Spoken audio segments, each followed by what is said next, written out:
Quelqu'un est dans la joie? Amen. Si tu es dans la joie, acclame le roi de gloire.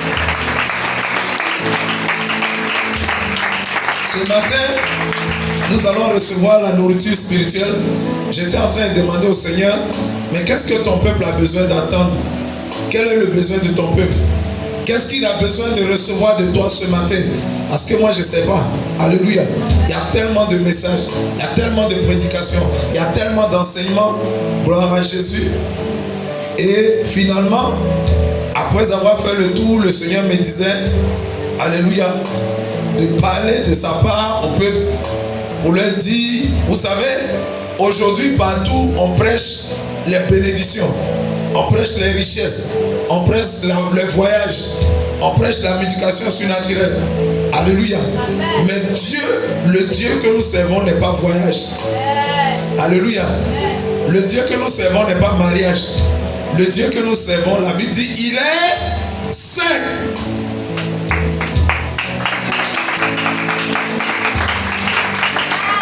Gloire à Jésus.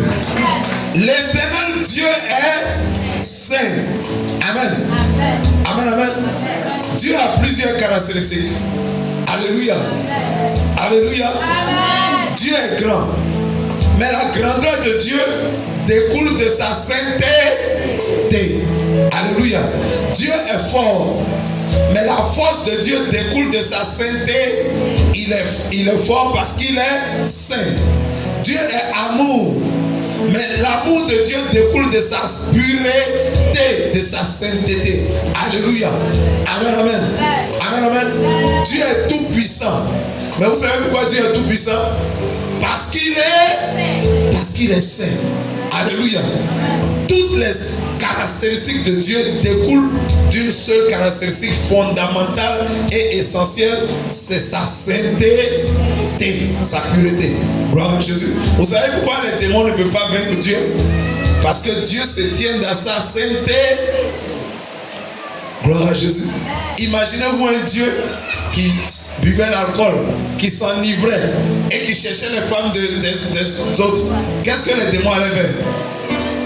On ne peut même pas imaginer ça, mais essayez de penser à ça. Qu'est-ce que les démons feraient? Ils allaient venir le lier et le jeter de son trône et puis prendre son trône. Alléluia. Pourquoi les démons ne peuvent pas vaincre Dieu? Parce qu'il est saint. Toutes ces caractéristiques découlent d'une seule. C'est sa pureté, c'est sa sainteté de Dieu. Alléluia. C'est bien de prêcher sur les bénédictions, sur les maladies, tout ça.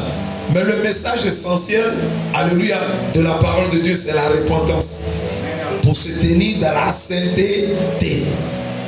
Quand Jean-Baptiste, le précurseur de Jésus, est venu, il a dit, repentez-vous, car le royaume des cieux est proche. Quand Jésus lui-même il est venu, il a dit, repentez-vous, car le royaume des cieux est proche. Le message de la repentance, alléluia, c'est pour conserver sa sainteté, sa pureté. Gloire à Jésus. Ce matin, le thème de cet enseignement, c'est comment garder, comment conserver sa sainteté. Alléluia. Le thème de l'enseignement de ce matin, c'est comment conserver sa sainteté. Comment le chrétien peut garder sa pureté. Vous savez pourquoi on parle de garder? Quand on parle de conserver, voyez-vous, nous avons dans nos maisons des congélateurs, des frigos, tout ça. Pourquoi on met les aliments dedans? Pourquoi on met les choses dedans? C'est pour les garder purs. Alléluia. Quand tu mets le poisson, c'est pour ne pas que le poisson s'avarie. Pour ne pas que ça pourrisse. Quand tu mets la viande, c'est pour ne pas que ça se gâte. Alléluia. Quand tu mets le fruit, c'est pour ne pas que ça se gâte. C'est pour conserver. Ce matin, l'enseignement de ce matin, c'est comment conserver sa sainteté. Pourquoi? Parce que regardez, quand Dieu a créé toutes choses, quand Dieu créa la forêt, quand il a créé les eaux, quand il a créé les animaux des cieux, les animaux de l'air, les animaux de la terre et les animaux de la mer, il a dit quoi? Cela est bon. Quand Dieu crée ça, il dit c'est bon. Quand il crée ça, il dit c'est bon. C'est bon, ça veut dire quoi? C'est pas pourri, c'est pas gâté. Quand il a fini de tout créer, il a créé l'homme, il dit cela est très bon. Donc l'homme a été créé bon, l'homme a été créé parfait. L'homme a été créé sans péché. Quand on parle de parfait, ça veut dire sans défaut. Alléluia. L'homme a été créé sans défaut, mais Dieu a mis en lui une attitude, c'est la capacité du libre arbitre. Alléluia. Amen, amen.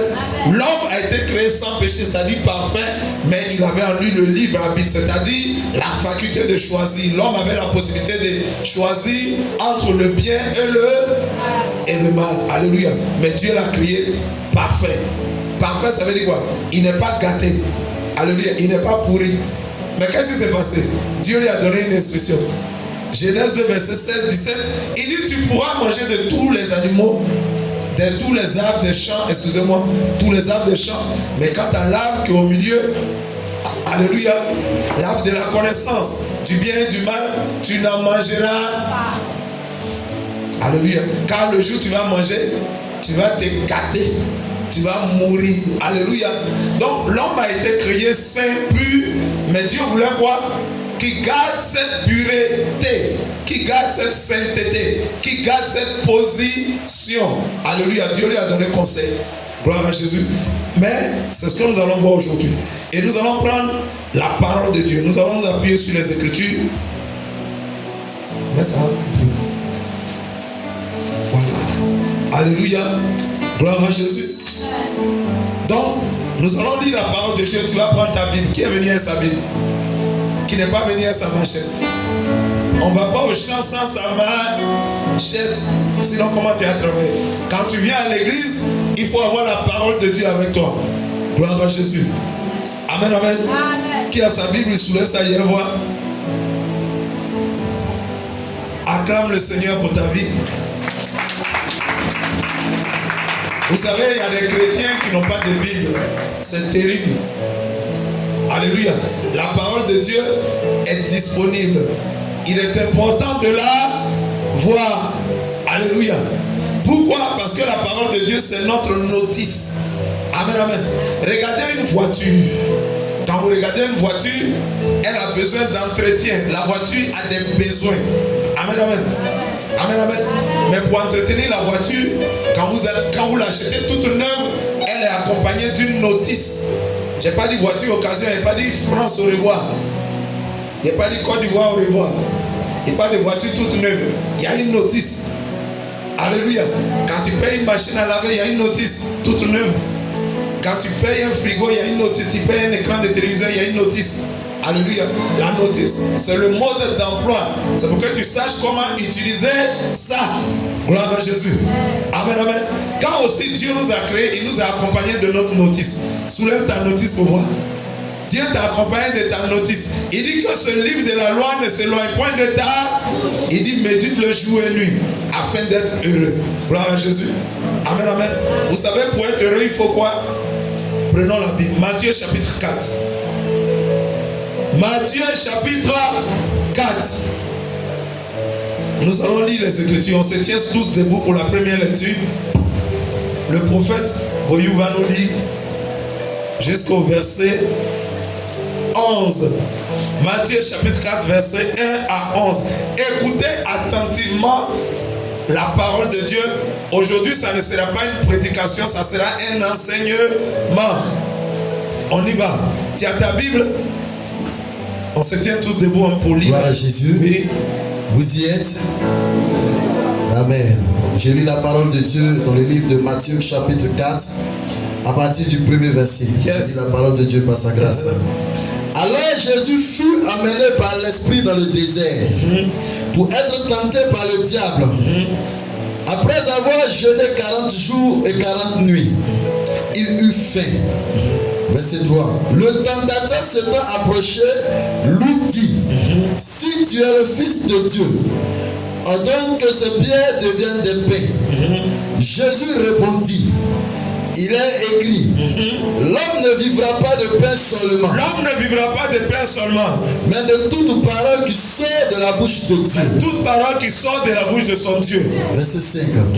Le diable le transporta dans la ville sainte, le plaça sur le haut du temple et lui dit, si tu es le Fils de Dieu, jette-toi en bas, car il est écrit, il donnera des ordres à ses anges à ton sujet, et ils te porteront sur les mains, de peur que ton pied ne heurte contre une pierre. Jésus lui répondit, Il est aussi écrit. Il est aussi écrit. Tu ne tenteras point le Seigneur ton Dieu. Tu ne tenteras point le Seigneur ton Dieu. Le diable le transporta encore sur une montagne très élevée. Lui montra tous les royaumes du monde et leur gloire. Et lui dit, je te donnerai toutes ces choses si tu te prosternes et m'adores. Jésus lui dit, retire-toi Satan, car il est écrit, tu adoreras le Seigneur ton Dieu, et tu le serviras lui seul. Tu le serviras lui que quelqu'un acclame la puissance de la parole de Dieu. Alors le diable le laissa. Et voici des anges vinrent auprès de Jésus et le servaient. Amen. Acclame la puissance de la parole de Dieu. Le peuple de Dieu peut s'asseoir. Alléluia. Alléluia. Gloire à Jésus. Bien-aimé, je suis dans la joie ce matin. Alléluia.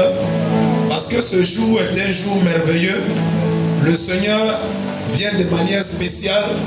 Alléluia.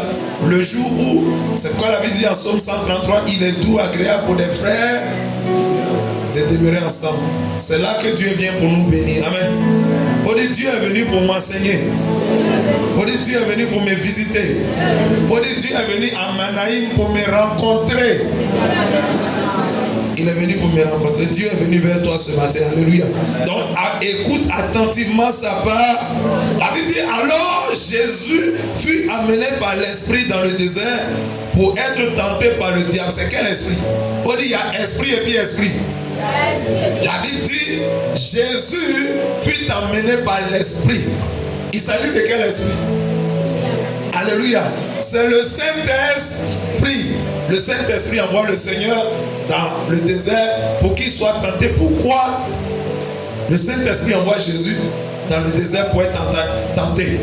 Est-ce que la tentation c'est une bonne chose? Est-ce que la tentation c'est une bonne chose? Mais le Saint-Esprit envoie Jésus pour être tenté. Il faut dire pourquoi? Alléluia. Il faut dire Saint-Esprit, enseigne-moi.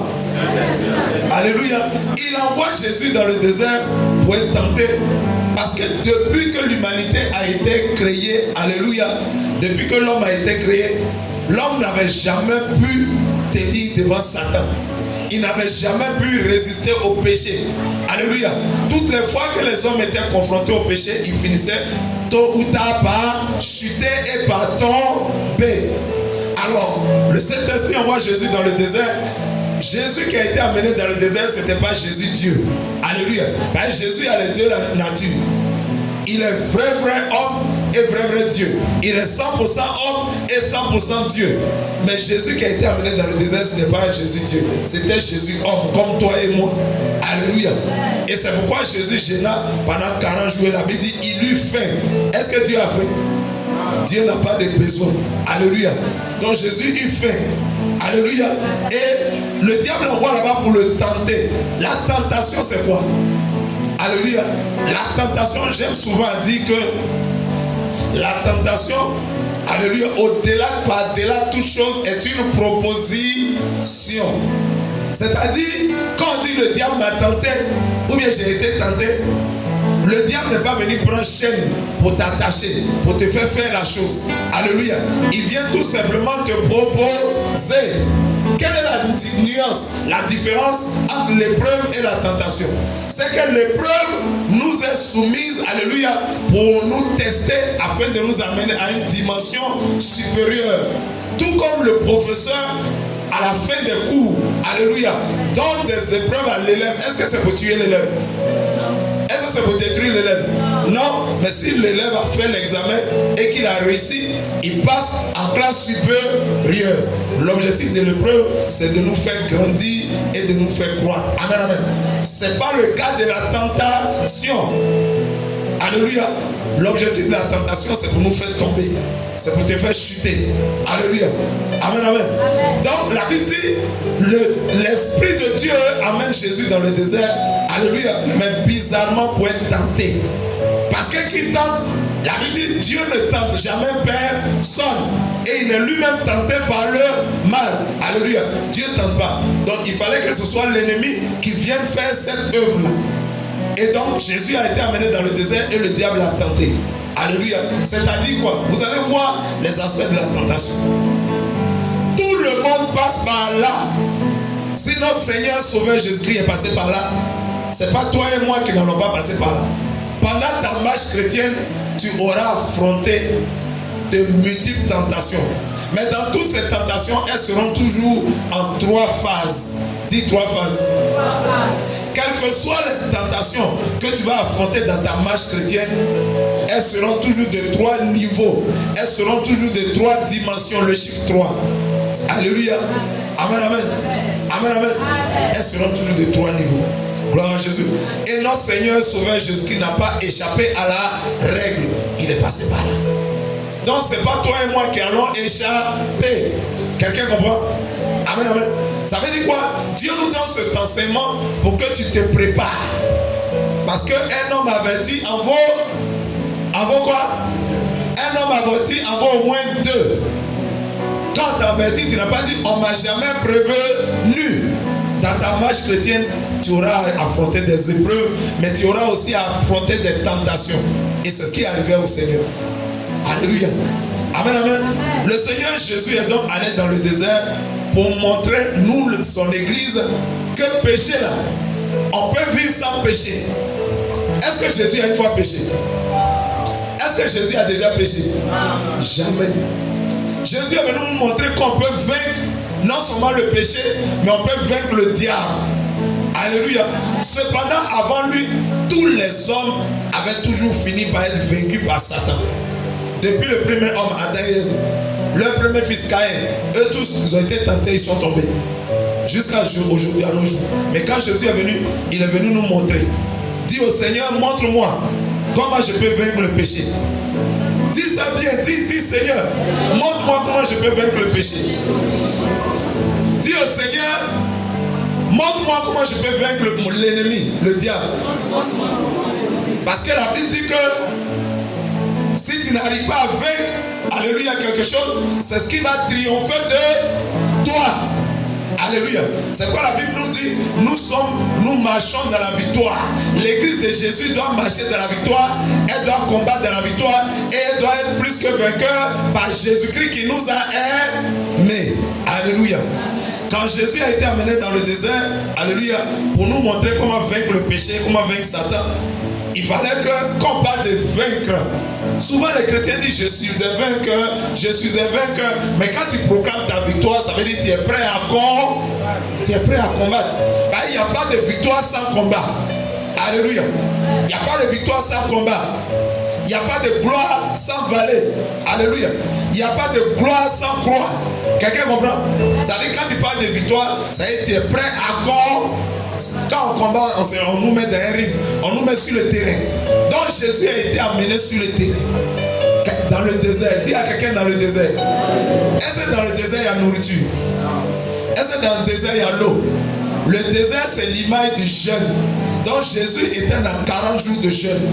Et dans ce jeûne, la Bible dit, alors Jésus fut amené par l'esprit dans le désert pour être tenté par le diable. Après avoir jeûné 40 jours et 40 nuits, il eut faim.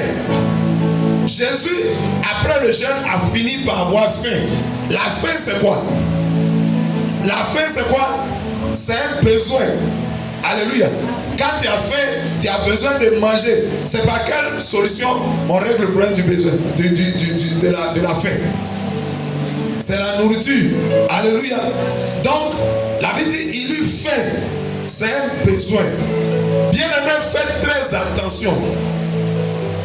Toutes les fois que vous allez éprouver un besoin, alléluia, il y aura quelqu'un qui va se présenter. Amen, amen. Amen, amen. Quelqu'un va se présenter et va te faire des propositions.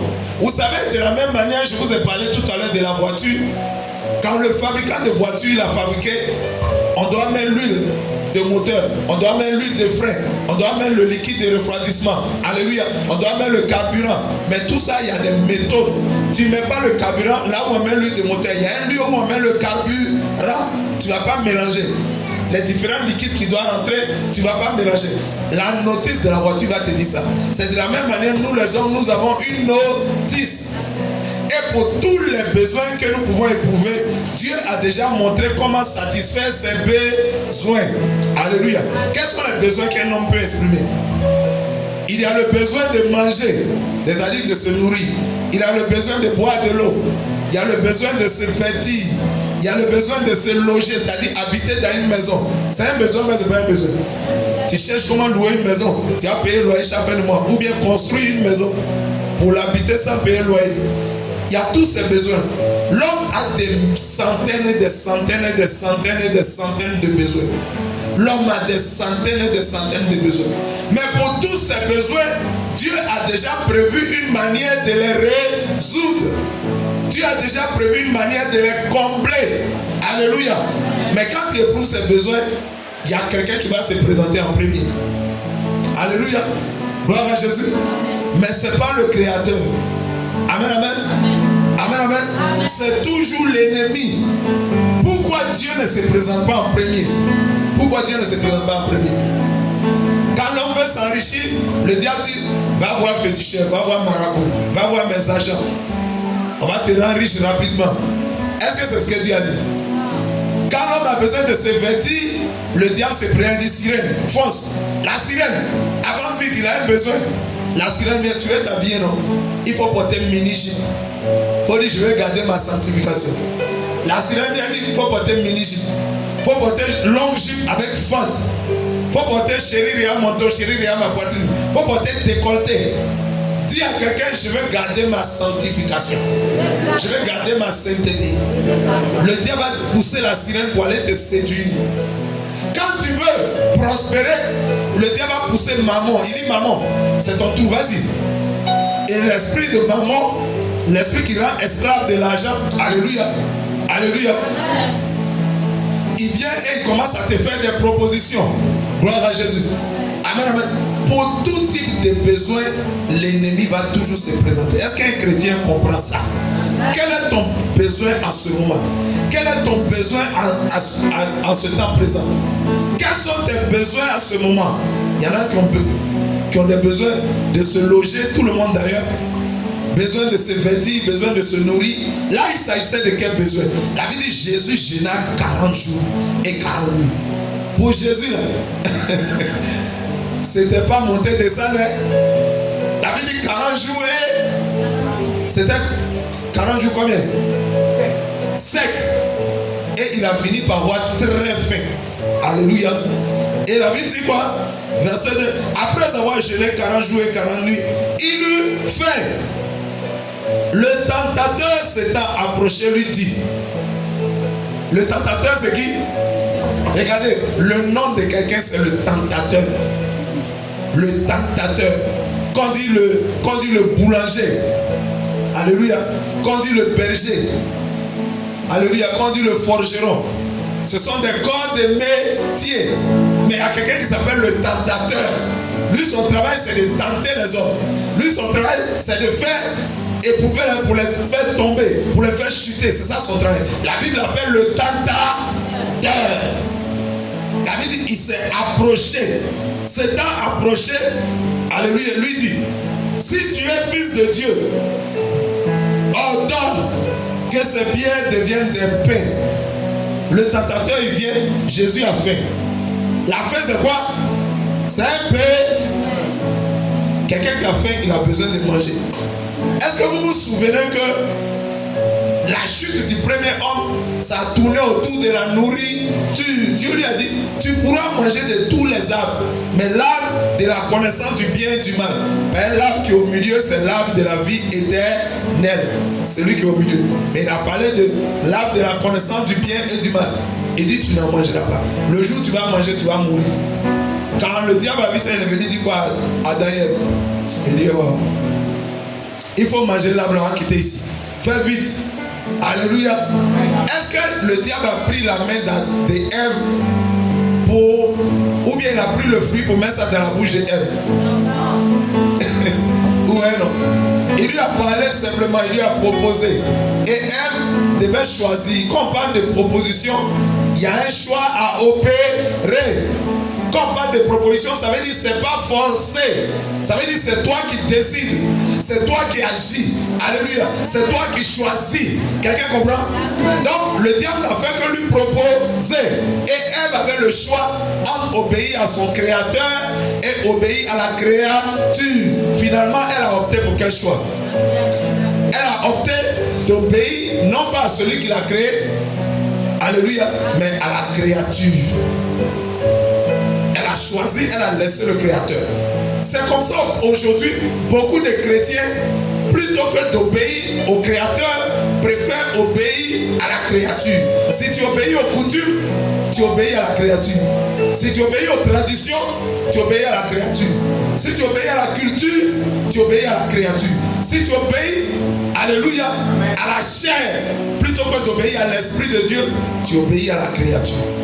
Le diable lui dit, si tu es vraiment fils de Dieu, ordonne que cette pierre devienne des pains. Une pierre c'est quoi? Une pierre c'est quoi? C'est un caillou. Alléluia. Acclame le Seigneur de gloire.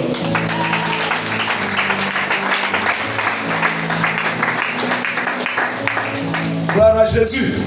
Il dit, si tu es vraiment fils de Dieu, ordonne.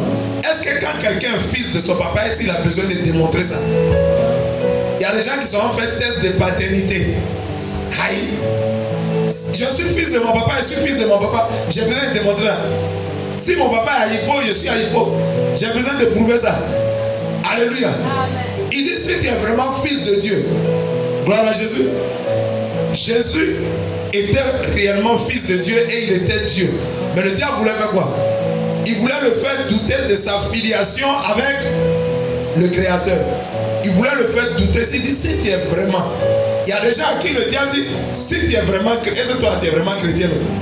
Pendant que tu es en train d'évangéliser, donnez vos vies à Jésus. Venez à Jésus. Venez à Jésus. Et marchez dans la sainteté. Il y a un monsieur dans la rue qui te dit, venez à Jésus, vous serez... Il te dit, toi là maintenant, est-ce que tu es sauvé? Ou tu es là, tu penses que tu es vraiment sauvé? Tu penses tout le si tu mets, tu as le ciel. Et puis tu commences à douter. Tu dis, cette question, j'ai jamais pensé à ça. On dirait dans ton cœur, on dirait c'est vrai, le monsieur. Moi, je suis zélé, quoi, mais si il meurt aujourd'hui, il va aller au ciel. Tu commences à douter. C'est la parole du tentateur. La Bible dit quoi? En Jacques 1, à partir du verset 6, prends ta Bible, on va lire ça. Jacques 1, à partir du verset 6. Prends ta Bible rapidement. On n'a pas le temps, allez vite, vite. Le diable dit, si tu es vraiment fils de Dieu, que dit Jacques 1, verset 6?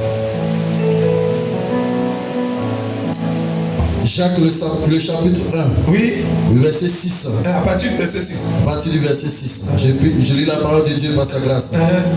Mais qui la demande avec foi. Mais qui la demande avec foi. Commence par le verset 5.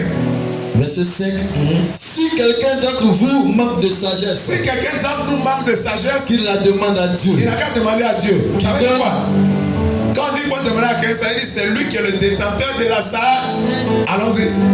Qui donne à tous simplement et sans reproche. Qui donne à tous sans reproche. Et à elle lui sera donnée. Et elle lui sera donnée. Mais qui la demande avec foi. Il demande comment? Avec foi. Sans douter. Sans douter. Car celui qui doute est semblable au flot de la mer. C'est la même chose que le flot de la mer. Agité par le vent et poussé de côté. Ça monte, ça descend, ça monte, ça descend, oui. Et d'autres. Et d'autres. Qu'un tel homme ne s'imagine pas qu'il recevra quelque chose du Seigneur. C'est un homme irrésolu, inconstant dans toutes ses voies. Acclame la puissance de la parole de Dieu. Amen. Amen, amen. Le Seigneur nous parle du doute. Quelqu'un qui doute, tu es chrétien. Si tu doutes, ça veut dire que tu manques de foi. Ça veut dire que tu sais un grand Dieu, mais tu ne sais pas en qui tu as cru. Ça veut dire que tu ne le connais pas. Tu ne connais pas ses capacités. Tu ne connais pas sa puissance. Donc tu le sais, mais quand on te dit Dieu est tout puissant, tu dis Dieu est tout puissant, mais tu n'arrives même pas à croire ce que toi-même tu crois, ce que ta bouche confesse. Amen, amen. Il dit, si tu es vraiment fils de Dieu, c'était pour faire quoi à Jésus? C'était pour le faire douter. C'est pourquoi quand on te dit, est-ce que tu es vraiment chrétien, est-ce que toi tu es sauvé? Tu commences à douter. Alléluia. Si tu doutes, tu ne peux pas recevoir le ciel. Mais la Bible dit quoi? La foi est une ferme assurance. Il y a des gens qui sont fermes, qui ont une assurance, qui ont la foi, mais cette foi n'est pas ferme. C'est une ferme assurance des choses qu'on espère et une démonstration de celles qu'on ne voit pas. Alléluia. Acclame la puissance de la parole de Dieu. Gloire à Jésus.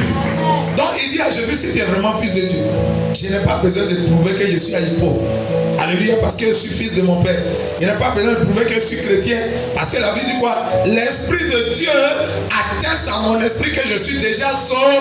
Ce n'est pas un homme qui me donne la confirmation de mon salut. C'est l'Esprit de Dieu. Alléluia. L'Esprit de Dieu, c'est qui? Le Saint-Esprit. Il confirme à mon esprit. Le Saint, c'est esprit d'esprit à esprit. Alléluia. Le Saint-Esprit parle à mon esprit. Il communique à mon esprit. Et il confirme à mon esprit que je suis déjà sauvé. Alléluia.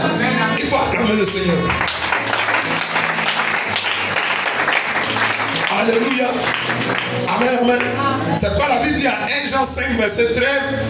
Le prophète va dire ça. 1 Jean chapitre 5, verset 13. La Bible dit quoi? Écoute bien. 1 Jean le chapitre 5, le verset 13. Je vous ai écrit ces choses. Je vous ai écrit ces choses. Afin que vous sachiez que vous avez la vie éternelle. Il faut que tu saches, chrétien, que tu as déjà la vie éternelle. Vous qui croyez au nom du Fils de Dieu. Toi qui crois au nom du Fils de Dieu, toi le disciple de Jésus, toi le chrétien, il dit, je vous ai écrit la parole de Dieu pour que vous sachiez que vous avez déjà la vie éternelle. Ça veut dire que tu es sauvé. Mais pourquoi tu as douté avant? Donc il dit à Jésus, si tu es vraiment fils de Dieu, il dit ordonne que ces pierres deviennent des pains. Une pierre, c'est un caillou. Quelle est la caractéristique essentielle de la pierre? Le caillou est comment? Il est dur. Regarde les deux éléments que le diable met devant Jésus. Il dit caillou là, il faut ordonner, ça n'a qu'à devenir du pain. Le pain est comment? Le pain est mou, souple. Quand tu jettes pain dans l'eau tout de suite, ça fait quoi? Ça s'éparpille. Alléluia. Le caillou est comment? Dur et durable. Alléluia. Donc le pain est quelque chose de non durable parce qu'il est éphémère. Il disparaît vite. Alléluia. Le diable dit qu'il faut changer caillou là en pain. Ça veut dire quoi? Ça veut dire les choses qui sont dures, les choses qui sont durables, les choses qui sont permanentes. Le diable met devant lui les choses éphémères, les choses dérisoires, les choses sans valeur et les choses durables, dures, solides, que Dieu considère. Alléluia. Dans la première tentation, qui est appelée la tentation, alléluia, d'ordonner que la pierre devienne un pain, on appelle ça la tentation de l'avilissement. Alléluia. Avilir. Avilir, dans avilir, il y a rendre vil. Alléluia. Vil, ça veut dire sans valeur. Amen, amen. Dans les choses qui ont de la valeur de la première tentation, le diable va te pousser, alléluia, à appeler quelque chose qui a une valeur, à l'amener à la voir de manière vile. Quelque chose qui a de la valeur dans le spirituel, dans l'esprit, devant Dieu, le diable va te pousser à ne pas considérer ça. Gloire à Jésus. C'est ce qu'il a fait à Ésaü. Alléluia. Alléluia. Le droit d'aînesse est une grande puissance devant Dieu. C'est Dieu qui choisit dans la famille de donner à monsieur et madame de te faire sortir le premier. C'est Dieu qui fait ça. Quand il t'a fait sortir le premier, tu as de lourdes responsabilités. Alléluia. Tu dois aider ton papa à s'occuper des autres. Tu dois soutenir ton papa. Alléluia. Et celui qui est l'aîné, il a ce qu'on appelle le droit d'aînesse. Le droit d'aînesse est une double bénédiction. Alléluia. Quand le papa n'est plus là, c'est l'aîné qui a le droit d'aînesse. C'est lui qui remplace le papa. Premier élément. Quelqu'un comprend bien? Si tu es l'aîné de la famille spirituellement, après le papa, c'est toi. Tu es comme le chef adjoint. Amen, amen. Amen, amen. Et donc, quand ton papa n'est plus là, c'est toi qui deviens chef de famille. Le droit d'aînesse donnait aussi à l'aîné d'hériter, pendant le partage de l'héritage, d'hériter la double portion. C'est-à-dire que tous tes frères peuvent avoir 1 million, mais toi tu auras 2 millions. Alléluia. C'est ça qu'Ésaü a vendu pour un plant de lentilles. C'était quoi encore? Regardez les tentations. Le diable va te tenter toujours dans cet élément en première position, dans la nourriture. Adam et Ève, c'était l'arbre défendu. Ne pas manger ça, ils ont mangé. Ésaü, plat de lentilles, c'est quoi? C'est la nourriture. Il dit à Ésaü, mais regarde, toi tu as fait comme ça. Tu as pas quoi un droit de naissance. Il faut vendre ça à ton petit frère et puis tu vas prendre plat de lentilles. Alléluia. Vous savez que l'homme agit toujours par ses pensées. L'homme là, pour pouvoir agir, ta tête pense d'abord.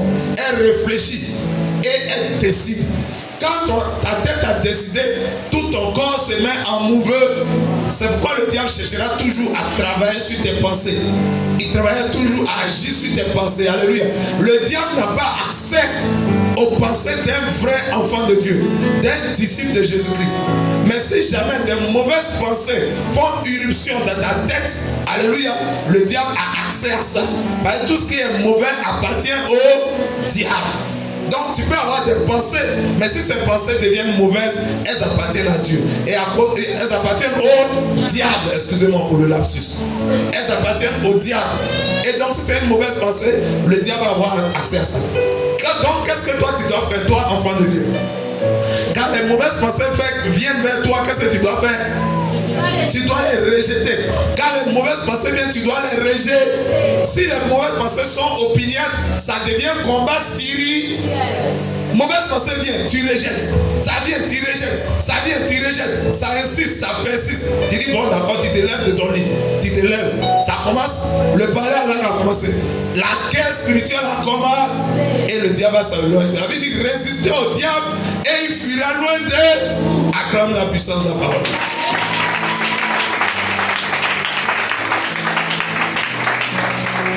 Dans la première phase de la tentation que le diable envoie sur Jésus, il faut changer les choses qui ont de la valeur en choses viles. C'est la tentation de l'avilissement. Alléluia. Et c'est ce qui est arrivé à Ésaü. Ésaü a vendu son droit d'aînesse. Quelque chose qui est précieux aux yeux de Dieu. Il dit, j'ai pas quoi le droit d'aînesse, j'ai trop faim. Dieu dit, donc, vous voyez, toutes les fois que le diable vous pousse à mépriser ce à quoi Dieu donne de la valeur, alléluia, alléluia, Dieu n'est pas content. Au jour d'aujourd'hui, Dieu dit à Hébreux 12, verset 14, recherchez la paix avec tous et la sanctification, sans laquelle nul ne verra le. Quand la Bible dit nul, ça veut dire personne ne peut voir Jésus sans la sanctification. S'il y a une chose qui peut nous empêcher de voir Jésus, ça mérite qu'on s'arrête qu'on s'arrête dessus. La Bible dit sans la sanctification, personne ne peut voir. C'est pourquoi Dieu trouve que la sainteté, la pureté a une grande valeur à ses yeux. Parce que Dieu lui-même, il est saint. Et la Bible dit en 1 Pierre 1, verset 15, le Dieu que vous voulez servir à lui, il est saint. Que vous aussi, vous soyez saints comme lui, il est saint. Ça veut dire quoi? Nous devons avoir la nature de Dieu. Et nous devons la conserver. Nous devons la préserver par tous les moyens. Par quoi tu peux maintenir ta sainteté? C'est en rejetant le péché. Alléluia. C'est en rejetant le péché, c'est en combattant et en vainquant le diable. Quelqu'un comprend bien la puissance de la parole de Dieu? Et tu comprends bien la parole de Dieu? Aujourd'hui, les hommes n'ont que faire de la sainteté. Quand on leur parle du ministère de la sanctification, quand on leur parle de la sainteté, quand on leur parle de la pureté, ils disent oh, Dieu regarde au cœur. Dieu regarde au cœur. Ce n'est pas la vérité. La sainteté est précieuse aux yeux de Dieu. La sanctification est précieuse aux yeux de Dieu. Alléluia. Jésus, même notre grand frère, notre frère aîné. Alléluia. Il était la tête de l'église. Gloire à Jésus. Alléluia. Le diable a tenté. Et Jésus a fait quoi? Il a résisté au diable. Quelqu'un comprend? Il lui a dit, transforme les... Jésus, tu veux prendre comme un gaou. Il dit Pierre, il faut que j'ai ça en paix. Ça c'est littéral, mais spirituellement ça veut dire quoi? Ça veut dire les choses qui ont de la valeur. Qu'est-ce qu'il y a de la valeur aux yeux de Dieu? Le droit d'aînesse. Qu'est-ce qu'il y a de la valeur aux yeux de Dieu? La pureté. Qu'est-ce qu'il y a de la valeur aux yeux de Dieu? La sainteté. Qu'est-ce qu'il y a de la valeur aux yeux de Dieu? Le fait de se garder pur, c'est de se garder saint. Aujourd'hui l'église a abandonné la sainteté. L'église a abandonné la sanctification. L'église a abandonné la pureté. Vous savez, La sanctification vient de sanctifier, qui lui-même vient de saint. Saint, c'est quoi? Saint signifie quoi? Saint, ça veut dire, dans l'Ancien Testament, alléluia, qui a 39 livres de Genèse jusqu'à Malachie, quand ça a été écrit en hébreu.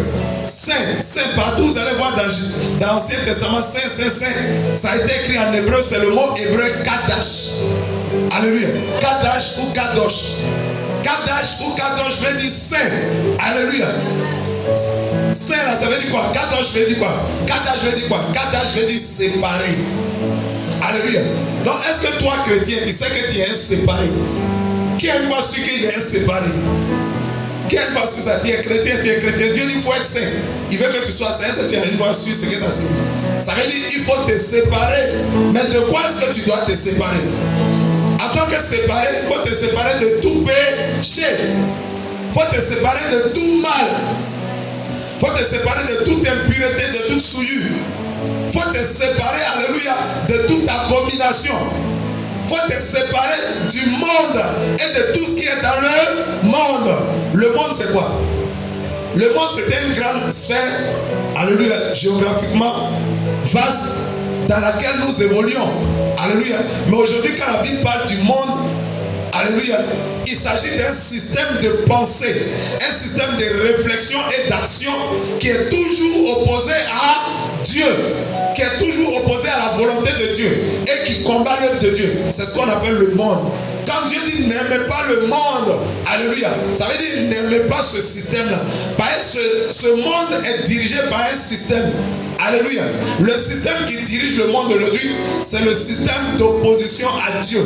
Le système qui combat Dieu dans tous ses aspects. Quand Dieu dit depuis, le monde a commencé où? Le monde a commencé depuis Genèse. Alléluia. Depuis Adam et Ève. Alléluia. Quand Dieu a dit, tu pourras manger de tous les arbres du jardin, mais ce arbre-là ne peut pas manger. Si tu manges, tu vas mourir. Quand le diable est venu, l'instigateur du monde est venu, il dit, tu ne mourras pas. Quand Dieu dit tu mourras, le diable dit tu ne mourras pas. Voici l'esprit du monde. C'est un esprit constamment opposé à Dieu. C'est un esprit qui combat l'œuvre de Dieu et qui combat Dieu. Gloire à Jésus. C'est ça qu'on appelle le monde. C'est quoi la Bible dit en 1 Jean 2, verset 15, 16, 17. N'aimez pas le monde, ni les choses qui sont dans le monde. Car tout ce qui est dans le monde, la convoitise de la chair, la convoitise des yeux, l'orgueil de la vie, toutes ces choses ne viennent point du Père, mais ça vient du monde. Et le monde et sa convoitise passent. Mais celui qui fait la volonté de Dieu, c'est celui-là qui demeurera éternellement. Acclame le Seigneur. Alléluia. Alléluia. La Bible dit en Jacques 4:4, la Bible dit tous ceux qui sont amis du monde deviennent ennemis de Dieu. Tu ne peux pas être ami de Jésus et puis ami du monde. Il faut que tu choisisses. Alléluia.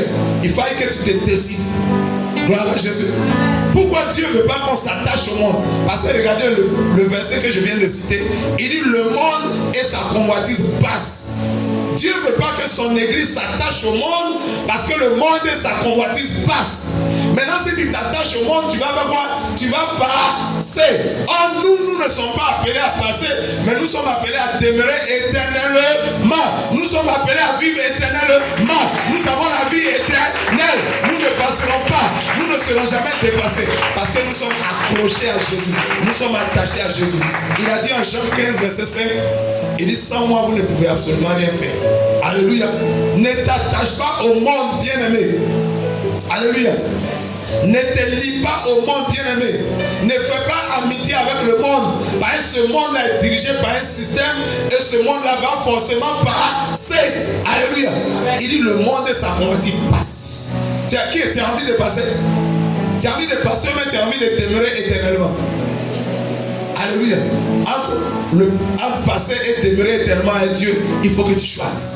C'est pourquoi Dieu dit n'aimez pas le monde, mes enfants. N'aimez pas le monde, séparez-vous du monde. Ce monde-là, c'est la mort. Le système du monde, ça ne fait que promouvoir la mort. Il n'y a pas la vie dans le monde. Quelqu'un comprend? Donc quand la Bible dit soyez saints, ça veut dire séparez-vous de tout péché, de tout mal, de toute mauvaise pensée, de toute cupidité. Séparez-vous du monde et son système. Alléluia. Amen, amen. Quand vous voyez dans le Nouveau Testament les 27 livres, depuis les évangiles jusqu'à Apocalypse, C'est écrit en grec et en araméen. Le mot grec pour dire saint, partout dans le Nouveau Testament, saint. C'est le mot agios. C'est un mot grec. Agios veut dire quoi? Agios veut dire mise à part. Alléluia. Mise à part. Alléluia. Réservé. Consacré. Alléluia. Donc Dieu ne veut pas seulement qu'on soit séparé pour être séparé, comme le faisaient les pharisiens. Le mot pharisien signifie les séparer. Mais les pharisiens, pourquoi? Dieu dit soyez séparés. Les pharisiens se séparent et puis Dieu, ils ne s'entendent pas pour autant avec Jésus. Qu'est-ce qui se passe? Les pharisiens, ça veut dire les séparer. Ça veut dire de leur propre chair, ils essaient de respecter la loi de Moïse. Ils essaient de faire des efforts pour plaire à Dieu. Alléluia. Amen, amen. C'était la religiosité. Mais l'esprit de Christ, leur âme était opposée à ça. Ils combattaient Jésus. Ils ne se sont jamais entendus. Parce que la lumière et les ténèbres ne peuvent pas cohabiter. Donc Dieu veut que tu te sépares, mais ne reste pas séparé. Les pharisiens étaient séparés pour être séparés. Quand tu te sépares du péché, rattache-toi à Jésus. Est-ce que quelqu'un voit la nuance? Ne te sépare pas par tes propres forces, par ta propre chair. Tu ne peux pas vaincre le diable. Si tu te sépares toi-même, tu ne peux pas vaincre le diable. Tu ne peux pas vaincre le péché. Mais quand tu te sépares, rattache-toi à Jésus. Connecte-toi à Jésus. Scotche-toi à Jésus. Alléluia. C'est Jésus qui va te donner la force de vaincre le péché. Mais les pharisiens, eux, s'étaient séparés et ils sont restés là. Ils comptaient sur leur propre force, leur propre chair. C'est pourquoi ils étaient opposés à Jésus. Quelqu'un comprend? Donc Dieu veut que son église soit sanctifiée, que son église soit sainte. C'est une église. Donc toi, en tant que chrétien, quand on dit chrétien, ça veut dire que tu es séparé. Donc en vivant, tu dois vivre comme quoi? Étant séparé. Alléluia.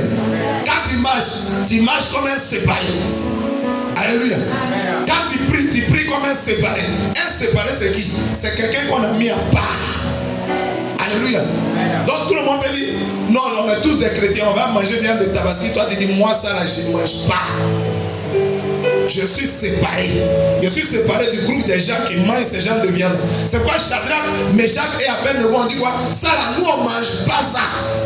Ils connaissaient leur identité. Ils savaient en qui ils avaient cru. Alléluia. Ils connaissaient la parole de Dieu. Ils disent ça là, nous on ne mange pas. Est-ce que c'est ton cas? Voilà la période de Tabaski. Il y a plein de chrétiens qui cherchent où les musulmans habitent pour venir manger leur viande. Les viandes consacrées. Alléluia. Ils cherchent des viandes pour manger. Il n'y a pas de musulmans dans le quartier ici. Là. Il y a grosse viande de Tabaski.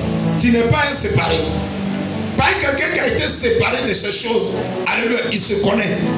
Quand quelque chose est en face, il dit, ah, moi je suis un séparé. Quand quelque chose se prend, tous les gens peuvent avoir des go, des gars. Toi, tu es un séparé. Alléluia. Dans plein d'églises évangéliques, les gens ont des go, ils ont des gars, ils ont des copains, ils ont des copines. Tu ne connais pas qui tu es. Tu ne sais pas que tu as été séparé de l'impudicité. Tu as été séparé de toute forme de fornication. Alléluia. Tu n'es plus dedans. Tu es un séparé. Acclame la puissance.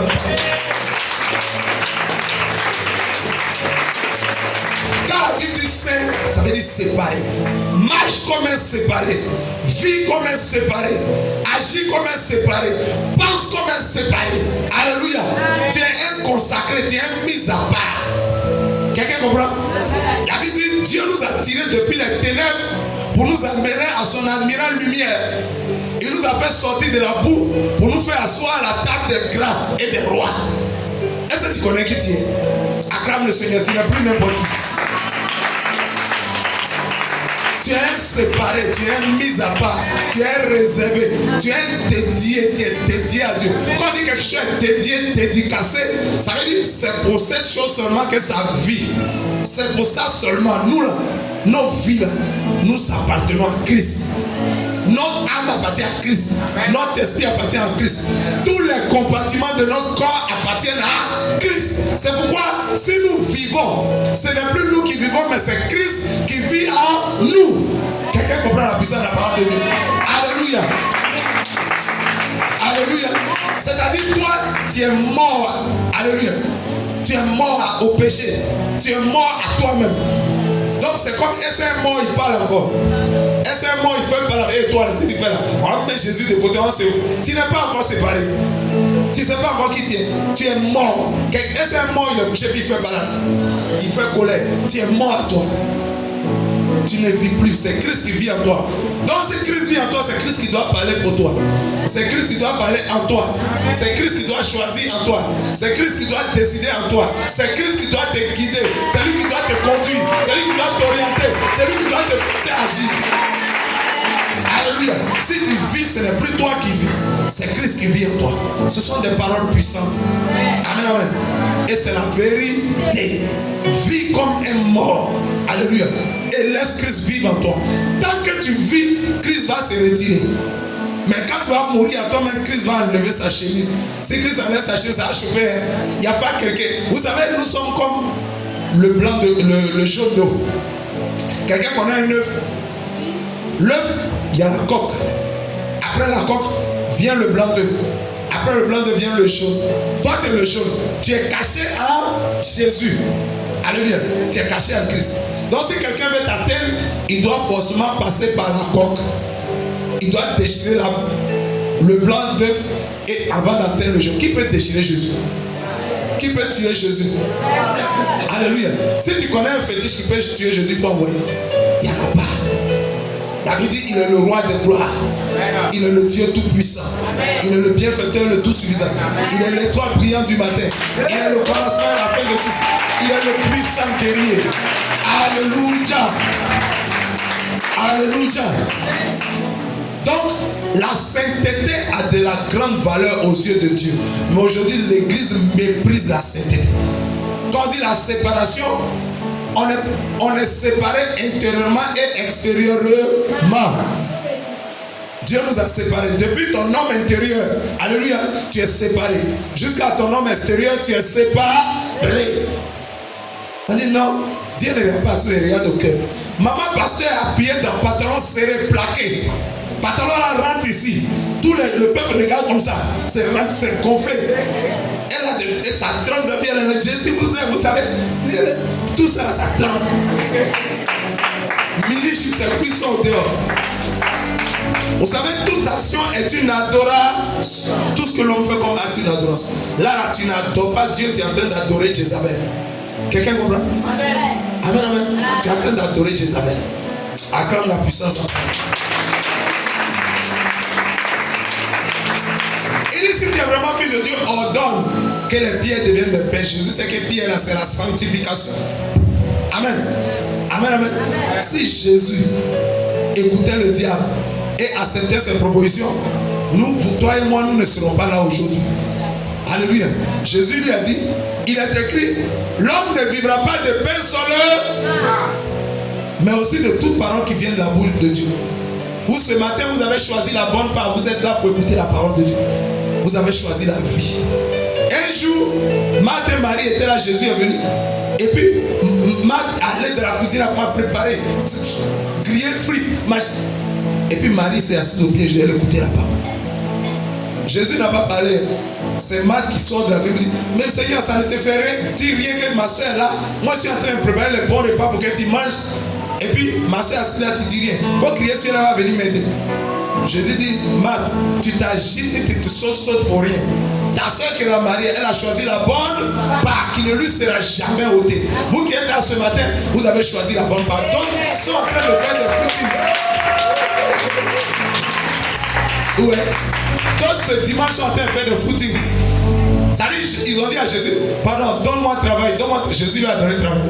Donc, il travaille les 7 jours, les 6 jours et puis dimanche, où il doit venir adorer celui qui lui a donné travail. Celui qui pour travailler, il faut vivre. Alléluia. Pour vivre, il faut manger. Il faut être en bonne santé. Dieu leur a donné tout ça, mais dimanche, on le considère ça en courir. Vous avez choisi la bonne part. Vous êtes venus dans la présence de Dieu le dimanche. Acclame bien ta vie. Gloire à Jésus. Alléluia. Donc comme Jésus est le Dieu saint, il est le maître de la sainteté. Alléluia. Quand le diable dit transforme caillou là en belle, Jésus voit sanctification et il voit corruption, il voit souillure, il voit impudicité. Alléluia. Il voit débauche. Il voit gourmandise. Il voit gloutonnerie. Quand il dit qu'il a fait avancement peine, Jésus voit gloutonnerie. Jésus lui a dit, lui il pense ici que oui.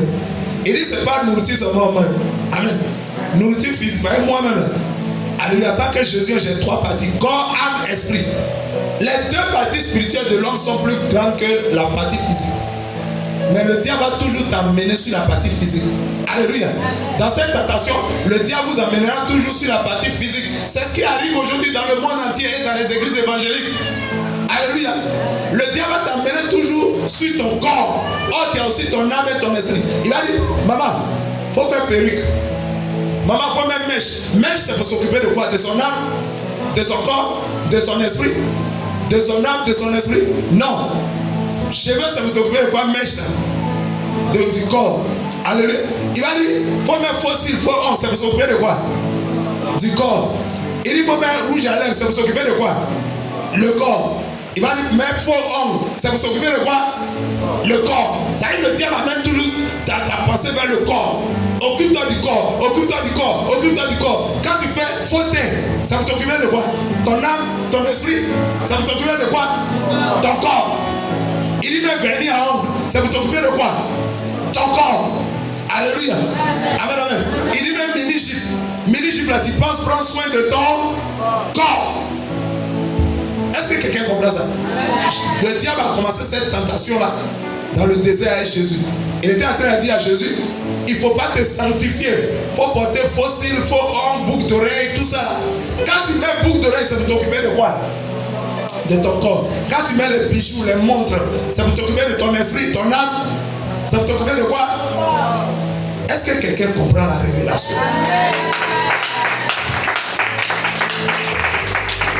Si vous comprenez vraiment la révélation, vous allez voir que depuis le désert, le diable avait dit à Jésus, Jésus, pardon, actuellement tu jeûnes 40 jours. Tu es en train de prendre soin de ton âme, de ton esprit. Il faut laisser ça. Mange nourriture pour arrêter le jeûne. Avec un homme prie et jeûne, il s'occupe de son âme. Il est en train de discipliner l'âme. Il est en train de dire à l'âme, alléluia, il est en train de discipliner l'âme et il discipline le corps. Il est en train de dire au corps, tu n'es pas mon maître, tu es mon serviteur. Alléluia. Si le corps te dit qu'il faut porter mini-jupe, tu dis non, non, c'est pas toi qui me commande. Moi, il porte ma robe pour couvrir tout mon corps. Parce que mon corps est le temple du Saint-Esprit. Acclame la puissance de la parole. Est-ce que quelqu'un a compris ce piège que le diable a fait? Il disait à Jésus, pardon Jésus, arrête de t'occuper de ton âme et de ton esprit. Occupe-toi uniquement de ton corps. Jésus lui dit, l'homme ne vivra pas de pain seulement pour nourrir son corps. C'est pas le corps, un homme là, il a 3 parties. Je n'ai pas passé mon temps à nourrir mon corps. Il faut que je cherche aussi les choses d'en haut, dans le jeûne de la prière. Alléluia. Ça veut dire de m'occuper. Il faut aussi prendre soin de nourrir ton âme et ton esprit. Qu'est-ce qui nourrit notre âme, notre esprit? C'est la parole de Dieu. Acclame la parole. Quelqu'un a compris cette tentation? Et quand vous voyez ça, vous pouvez voir que les églises de nos jours sont prises par cette tentation. La première tentation qui consiste à changer la pierre en pain. Beaucoup d'églises aujourd'hui ont changé leur pierre en pain. C'est que Dieu leur a donné la sainteté qui a de la valeur, la pureté. Ils ont troqué ça. Ils ont troqué ça. Comme Esaü, ils ont donné ça au diable. Ils ont pris leur sainteté, ils ont donné au diable. Et le diable leur a donné habillement sexy, habillement de séduction. Tu comprends bien cette révélation? C'est ça que Jésus a évité. Jésus dit, l'homme ne vivra pas de pain seulement, mais aussi de toute parole qui vient de la bouche de... Toute parole qui vient de la bouche de Dieu, ça nourrit qui? Ça nourrit quoi? Notre âme et notre esprit. Le Seigneur Jésus était en train de dire, on doit aussi s'occuper de notre âme et de notre esprit. Quelqu'un a bien compris? On continue? Verset 5. Le diable le transporta, alléluia, dans la ville sainte, le plaça sur le haut du temple et lui dit, si tu es fils de Dieu, jette-toi en bas, car il est écrit, il donnera des ordres à ses anges, alléluia, à ton sujet, et ils te porteront sur les mains, de peur que ton pied ne heurte contre une pierre. Alléluia. Le diable, quand il a été vaincu dans la première phase, il prend Jésus, il le transporte où? Dans le lieu, dans la ville sainte. On parlait de quoi tout à l'heure? La sainteté. On parlait de quoi tout à l'heure? La sanctification. Le diable prend Jésus et l'envoie dans la ville sainte. Vous savez, la ville sainte, c'est quoi? C'est Jérusalem. Shalom. Alléluia. La ville de Dieu. Shalom. La ville de la paix. La cité de la paix. Shalom. Amen, amen. Donc le diable envoie Jésus à Jérusalem, sur mais il n'envoie pas n'importe où, sur la ville sainte. Alléluia. On dit quoi, la ville comment? Est-ce qu'on a dit la ville ténébreuse? Est-ce qu'on a dit la ville démoniaque? La ville sainte. Ah, donc le diable aussi a une sanctification. Le diable, il est l'imitateur de Dieu. Il triche sur Dieu. Alléluia. C'est comme quelqu'un qui vient dans l'église, il fait semblant d'être chrétien. Mais prie fort quand il prie, c'est lui-même qui parle à la il est possédé même. Gloire à Jésus. Le diable fait semblant. Il veut faire comme il aime la sainteté. Il fait comme il s'intéresse à la sainteté. Il fait comme, donc il prend Jésus et il l'envoie dans la ville sainte. Vous dites, tu vois Jésus, sanctification, moi aussi je connais ça. Sanctification, moi aussi j'aime ça. Est-ce que le diable aime la sanctification? C'est une fausse sanctification. Aujourd'hui, le diable a créé plusieurs églises de sanctification. Mais ce n'est pas vraie sanctification. Il a créé plusieurs groupes de sanctification. Il va dire aux musulmans, portez des longues robes, couvrez tout votre partie intime, alléluia. Fermez même vos visages, pas garçon va voir ça. C'est-à-dire qu'il va jusqu'à l'extrême. Le diable n'est pas dans le juste milieu, il est dans l'exagération. Le diable prend Jésus, l'envoie sur la ville sainte, ça veut dire quoi? Vous allez entendre sur les réseaux sociaux, beaucoup de gens vont vous dire, alléluia, on ne mange pas sauce graine. Sauce graine dans le spirituel, c'est du sang. Il ne faut pas manger ça. Alléluia. On ne mange pas riz à une chose. On ne mange pas patate. On ne mange pas foutou. Ah, la Bible dit tout ce que Dieu a créé est bon. Et rien ne doit être rejeté pourvu qu'on le prenne avec action de... Si tu veux acclamer, tu acclames bien. En fait, le diable est en train de dire quoi? Il veut exagérer dans la sanctification pour décourager les chrétiens, pour les abattre. Vous dites, c'est qu'à faire des sanctifications, c'est trop fort. On ne peut même plus vivre. Même sauce graine qui est tout, on ne peut pas manger ça. Même foutou qui est tout, on ne peut pas manger. Oh, c'est quoi ça? Donc c'est pour vous décourager. Quelqu'un comprend? C'est une fausse sanctification. Maintenant, donc les musulmans vont porter ça. Ils vont fermer tout leur corps. Mais il n'y a pas, dis à quelqu'un, il n'y a pas Saint-Esprit dedans. Ézéchiel 37, il a dit, fils de l'homme, parle sur ces os qui reviennent dans la vie. La chair est venue, les os, sur les os, les nerfs, les veines, les artères, les muscles, la peau a repoussé. Et ils se sont tenus debout comme une grande armée. Une grande armée, mais une armée vide. Parce que Dieu dit, il y a problème, il n'y a pas Saint-Esprit de... Une sanctification, il n'y a pas Saint-Esprit dans ces zéros. Alléluia. Servir Dieu sans Saint-Esprit, c'est zéro. Servir Dieu sans l'Esprit de Dieu, c'est zéro.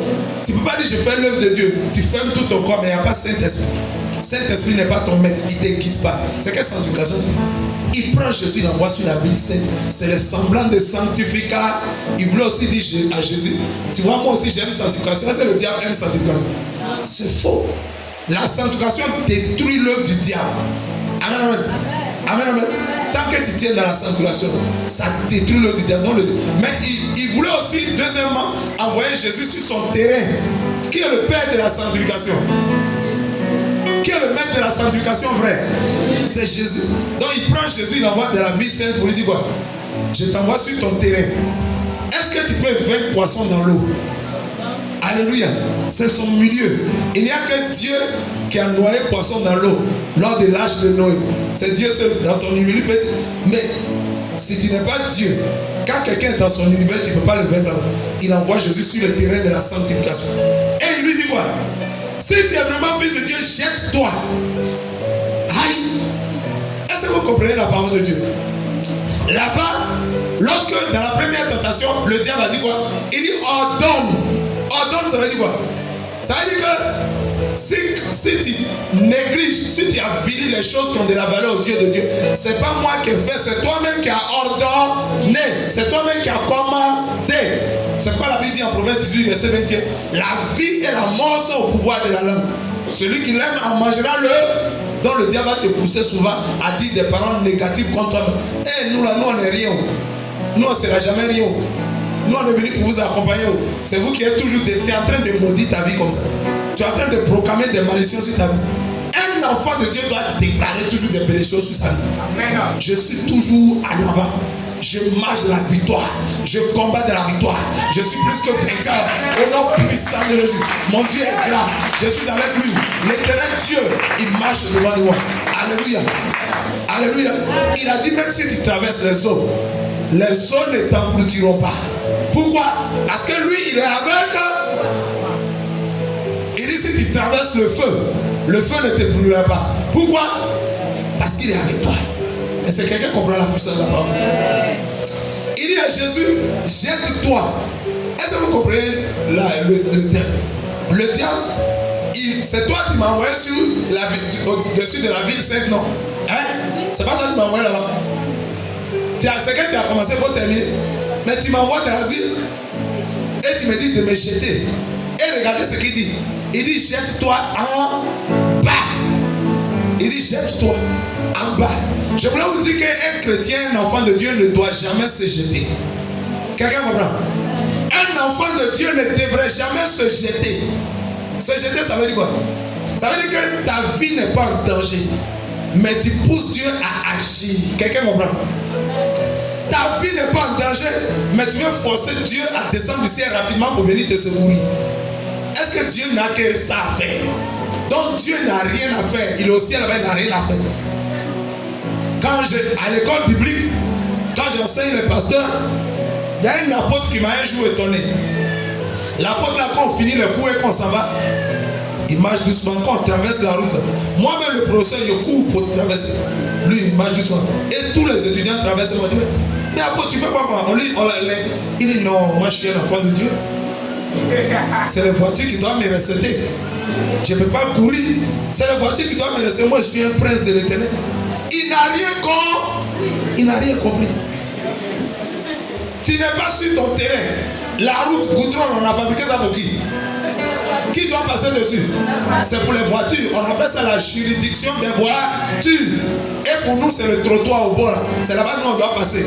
Maintenant, toi dans le domaine, le trottoir. Si ton domaine rencontre, tu traverses la route, le domaine de quelqu'un d'autre, tu dois faire quoi? Tu dois quitter vite son domaine. Parce que ce n'est pas ta place, ce n'est pas ton territoire. Mais lui, il quitte le trottoir, il traverse la route et il prend tout son temps. Le domaine des voitures. Ça va te trouver là-bas. Puisque c'est leur territoire. C'est là-bas, ils roulent, ils vont te trouver là-bas. Et qu'est-ce qu'ils veulent donc dire? Moi, comme je suis un enfant de Dieu, même si je marche doucement sur la grande voie, alléluia, si voiture veut me cogner, les anges, Dieu va dépêcher des anges pour venir m'enlever. Tu as menti, voiture va te cogner bien même. Ça va te cogner bien même, puis tu vas comprendre. Donc, chaque fois, l'apôtre là faisait ça. Au début, j'ai pensé qu'il s'amusait. Mais un jour, j'ai vu qu'il était vraiment sérieux dans ça. Toujours, c'est ce qu'il faisait. Et ce jour-là, au coup là, c'est devenu court. Il dit, aujourd'hui, on va faire un coup. Ils ont pris le cahier, laissé le cahier là. Et j'ai commencé le cours. C'était sur le fait que, il me dit, mais professeur, souvent il vient me voir, mais pourquoi Dieu ne me donne pas femme même? Pourquoi depuis Dieu ne me donne pas des enfants? C'est la question qui me posait souvent en aparté. Depuis, il faut que Dieu me donne une église pour qu'il dirige l'église. Il faut que depuis là, Dieu me donne une femme pour que j'ai des enfants. Et à la fin du cours, je l'ai reçu encore dedans. Et je lui ai dit, apôtre, je vais répondre aujourd'hui à ta question. Tu sais pourquoi Dieu ne te donne pas d'être établi sur une église? Parce que Dieu te donne d'être établi sur une église, c'est enseignement ça là tu as donné. Mais fidèle, quand vous passez sur la route là, il ne faut pas courir, marcher, les voitures n'ont qu'à vous rester. Vous êtes des princes. Et toujours tes fidèles, on va dire voiture à cogner lui, voiture à cogner lui. Donc tu vas livrer les enfants aux accidents. C'est pourquoi Dieu ne te donne pas d'être établi sur une église, avec enseignement comme ça. Pourquoi Dieu ne te donne pas femme? Parce que Dieu te donne femme, un homme c'est lui qui enseigne sa femme et ses enfants. C'est ce que tu vas leur dire. Et voiture va les cogner. C'est pourquoi Dieu ne te donne pas église, c'est pourquoi Dieu ne te donne pas femme. Quelqu'un comprend?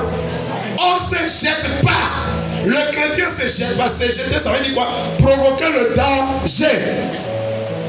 Se jeter, ça veut dire provoquer le danger pour obliger Dieu à intervenir. Dieu aussi est là-bas. Tu ne dois pas te jeter. Encore moins en bas. Alléluia. Tu ne dois pas te jeter. Mais c'est pour obliger Dieu à venir intervenir. C'est pas que Dieu n'a que ça à faire. Vous voyez comment ça se passe dans le spirituel? Un chrétien n'a pas le droit de se jeter. Mais si le diable, pourquoi le diable n'a pas dit à Jésus? Il n'a pas dit, il n'a pas poussé Jésus. Et puis il dit, toi-même, il faut te jeter. Le diable connaît. Il sait que s'il pousse Jésus, Dieu va dépêcher des anges, parce que ça ne dépend pas de Jésus.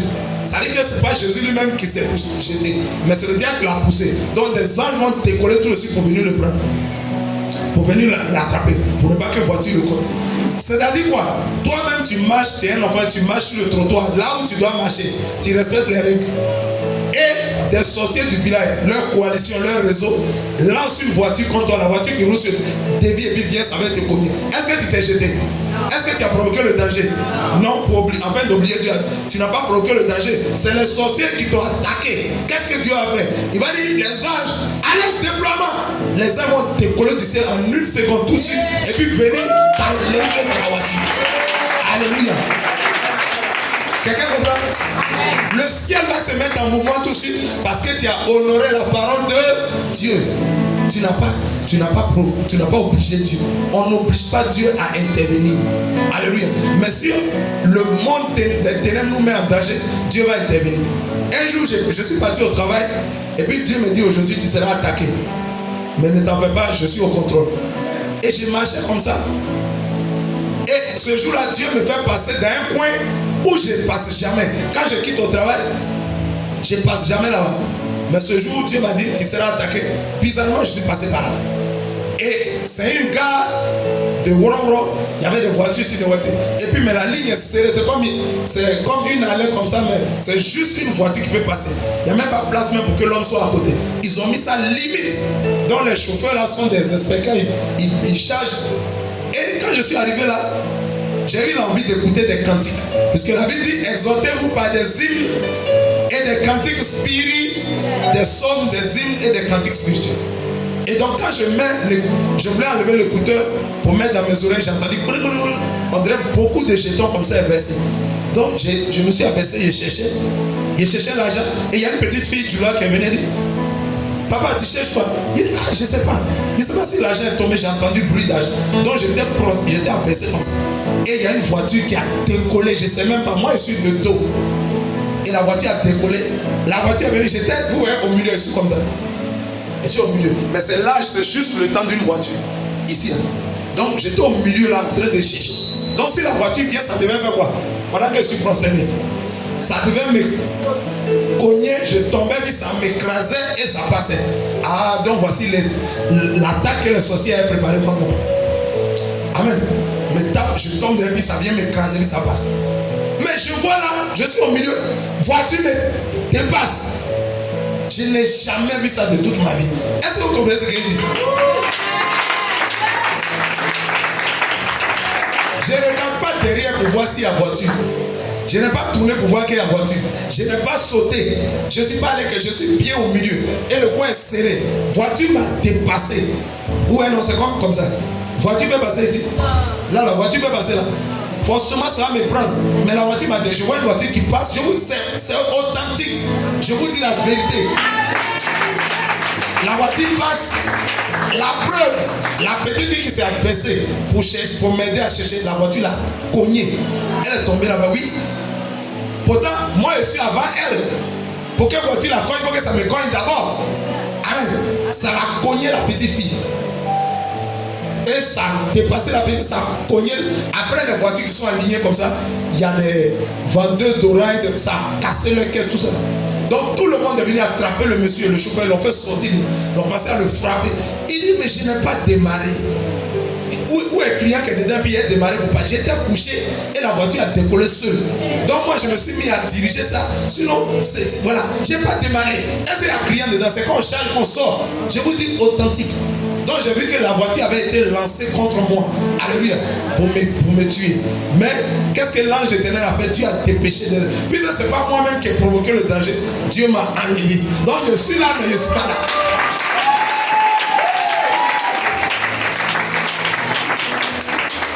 Dieu m'a enlevé. Donc je suis là, mais je vois une voiture qui me traverse. La voiture m'a traversé. Et puis c'est passé. Dis à quelqu'un miracle. Dis à quelqu'un miracle.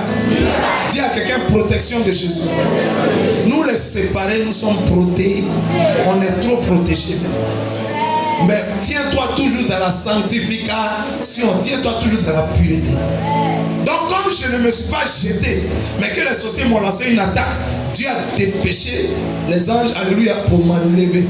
Vous avez vu que la petite fille, elle était après moi, mais elle a été cognée. Certainement, elle est musulmane, elle n'avait pas de protection. Donc la voiture l'a atteint. Ça en est cogné les tables. Est-ce que quelqu'un comprend? Chrétien ne te jette jamais. Alléluia. Ne te jette jamais. Ça veut dire que si tu n'es pas en danger, toi-même ne provoque pas le danger. Tu es là, mamie. Tu dis, les voitures passent sur la rue. Hé, hé, hé, hé, tu as ton bout. Puisque tu n'es pas en danger, mais tu es en train de provoquer le danger. Dieu ne va pas intervenir. Si tu t'es. Il dit, jette-toi. Si Jésus te jetait. Alléluia. C'était comme un acte d'orgueil. Les anges n'interviendraient pas. Amen. Quelqu'un comprend? Amen, amen. Donc Jésus étant la parole, alléluia, il a dit, Jésus a dit quoi? Il a dit, il est aussi écrit, tu ne tenteras point le Seigneur ton... Prenons Jacques 1, verset 13 à 15 rapidement. Prenons la parole de Dieu, Jacques 1. Quelqu'un comprend? Tu ne tenteras point le Seigneur ton Dieu. Alléluia. On appelle ça la tentation, alléluia, de l'immunité. La tentation de l'orgueil. Gloire à Jésus. Il dit, si tu es vraiment fils de Dieu, jette-toi. Alléluia. Jésus était-il fils de Dieu ou n'était-il pas fils de Dieu? Il était fils de Dieu. Et en tant que fils de Dieu, il est la tête de l'église. Alléluia. La tête de l'église, c'est qui? Un chef. Cette tentation, on appelle ça la tentation, alléluia, la tentation de l'orgueil ou de l'immunité. Dans le monde des hommes, il y a quelque chose qu'ils ont appelé immunité. Immunité, ça veut dire quoi? Intouchable. Dans le monde, il y a des intouchables. On a donné à des députés le statut d'intouchable. On dit qu'ils ont l'immunité. Les ambassadeurs, les diplomates, ils ont immunité. Immunité diplomatique. Ça veut dire, quel que soit ce qu'ils vont faire, on ne doit rien leur faire. En Jésus, il n'y a pas d'immunité. Est-ce que quelqu'un comprend? La Bible dit, Dieu ne fait acception de personne. Alléluia. Tu es qui que tu sois, si tu pêches, Dieu va te châtier. La Bible dit, Dieu châtie bien ceux qui l'aiment. Alléluia. Depuis Adam et Ève, dites-moi quel chrétien, quel enfant de Dieu, quel peuple de Dieu qui a fait quelque chose que Dieu n'a pas puni. Quelqu'un comprend?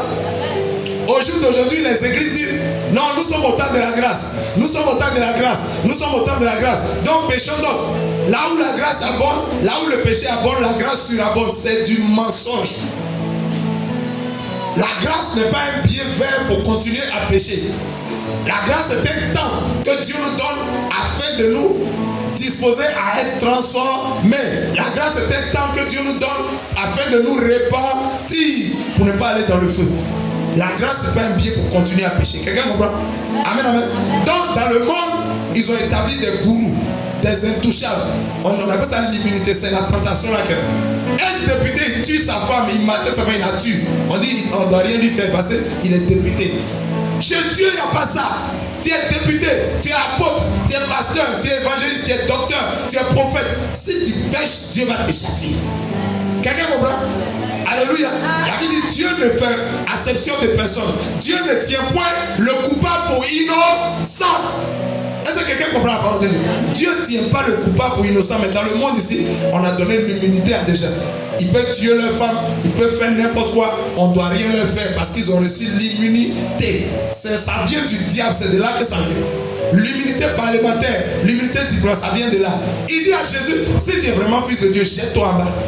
Ça veut dire comme tu es fils de Dieu, même si tu fais quelque chose de mauvais, Dieu va envoyer des gens pour les anges pour toi. C'est faux. Et c'est ce qu'il a fait à David. Je vous ai dit tout à l'heure, le diable agit par quoi? Par les pas. C'est ce qu'il a fait à David. La Bible dit, en 2 Samuel 11, la Bible dit, David envoie Joab, son chef de l'armée, chef d'état-major. Il envoie l'armée. Il envoie tous les anciens. Alléluia. Mais David reste au palais. Vous savez, dans l'ancien temps, les rois même étaient sur le terrain. Aujourd'hui, nos présidents sont dans le palais. Et puis l'armée s'en fait guerre. C'est pas comme ça avant. Le roi même est devant. C'est lui-même qui conduit le combat. Mais David a envoyé son armée. Il a envoyé le peuple, il a envoyé tout le monde. Mais David reste à la maison. On dit au temps des campagnes de guerre. C'est quelqu'un dit c'est anormal. Ton peuple suit terrain, toi tu es là, tu t'es pas là. Et David avait quoi? Le diable a commencé à lui dire, il faut rester au papa. Regarde la belle femme, jolie femme qui se lave là-bas. David dit, mais c'est qui ça? Il appelait on dit c'est Bathsheba, la femme du riz. On dit la femme du... Ça veut dire quoi? Elle est mariée. Ça veut dire qu'elle est déjà occupée. C'est pas une femme qui est libre, elle est occupée. Mais le diable dit, mais ça va quoi? Si tu es vraiment le roi d'Israël, tu es le plus grand roi. Même si c'est une femme mariée, tu peux prendre ça. Comme tu es le roi d'Israël, Dieu ne va rien faire. On appelle ça la tentation de l'immunité et de l'orgueil. Il peut dire au prophète, tu es le pasteur principal ici. Même si tu fais chose, ça va quoi? Dieu a dit, oh c'est mon prophète. Il n'y a pas ça chez Jésus. Quelqu'un comprend bien la parole de Dieu? Il n'y a pas ça. Quelqu'un dit, il n'y a pas ça. Regarde bien ton frère, regarde bien ta soeur. Il dit, il n'y a pas ça. Dieu ne regarde pas la position. Il ne tient point le coupable pour innocent. Alléluia. Il ne fait acception de personne. C'est ce qu'il a dit à David. Le diable lui parlait. Il lui dit, yeah, regarde pas chez ma femme jolie comme ça. Tu vas laisser ça. Aïe. Uri, c'est ton soldat. C'est toi qui es son patron. En plus, tu es roi. Et voilà, tous les gens du pays lui appartiennent. Ce sont tes propriétés. Donc tu peux prendre sa femme. Arrache-lui sa femme, ça fait rien. De toute façon, le diable a parlé à Ève dans le jardin. Qu'il a parlé à Jésus dans le désert. C'est pour ça qu'il a parlé à David. Il dit, tu peux la prendre. Les mauvaises parts. David devait dire quoi? Il devait faire quoi? Il devait faire quoi? Il devait rejeter ça. Arrière de moi, Satan. Un jour, Jésus n'a pas dit ça. Prophète, Jésus a dit, arrière de moi, Satan. Ça veut dire, nous pouvons aussi dire, arrière de nous, Satan. Alléluia. Comme ma femme mariée, ce n'est pas la volonté de Dieu. Comment tu peux me dire d'aller là-bas? La Bible dit, celui qui agit ainsi, il cherche la mort. Les femmes mariées, les hommes mariés. Alléluia. Les postes déjà occupés. Il y a quelqu'un qui est assis sur le fauteuil. Mais toi, tu te dis, tu vas t'asseoir où? Le fauteuil, tu vas t'asseoir sur sa tête. Place, ça c'est occupé. Tu vas t'asseoir où? Sur sa tête. C'est la sorcellerie. Gloire à Jésus. Amen.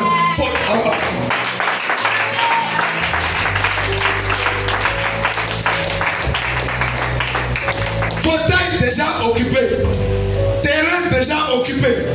Femme déjà occupée. Mari déjà occupé. Alléluia. Une chose déjà occupée, si tu mets tes yeux dessus, ça devient la convoitise. La Bible dit, tu ne convoiteras point le bien de ton prochain. Ni son âne, ni son cheval, ni sa servante, ni sa femme, ni aucune chose qui appartienne à ton prochain. Dieu dit, aucune chose, il ne faut pas convoiter ça. David a regardé la femme du riz avec convoitise. Il a désiré. Il a dit, appelez-la. David dit, quand elle est venue, David a tombé sur elle et il a couché avec elle. Aïe, femme mariée, toi aussi. Même si c'est un roi, s'il est sorti un griffe là, il va comprendre qu'il n'a pas tous les droits. Aïe. Si Bathsheba voulait pas, ça laisse passer. Aïe, tu dis au roi, je ne peux pas. Je suis une femme mariée. Elle lui a dit ça, il dit, oh, laisse ça. Le diable lui dit, fonce, ça a marché. Fonce, ça a marché, il faut foncer. Acclame le Seigneur. Le diable dit, c'est ton Dieu là-même qui a dit, on doit persévérer. Il faut persévérer, si tu persévères, ça a réussi. Et le diable, souvent, il cite la parole de Dieu.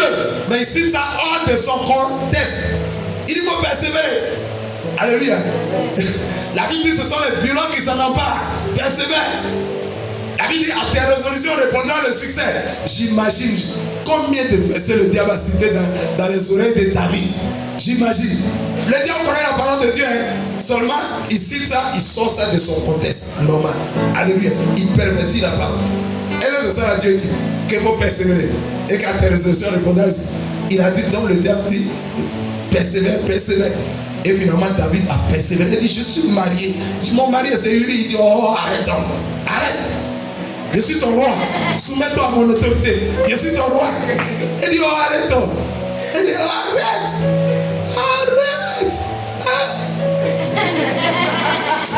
Faut dire, c'est gâté. La Bible dit, Si un homme couche avec une femme mariée, les deux, on doit les lapider. Quand vous lapidez jusqu'à moi, c'est quoi? Le salaire du péché, c'est là.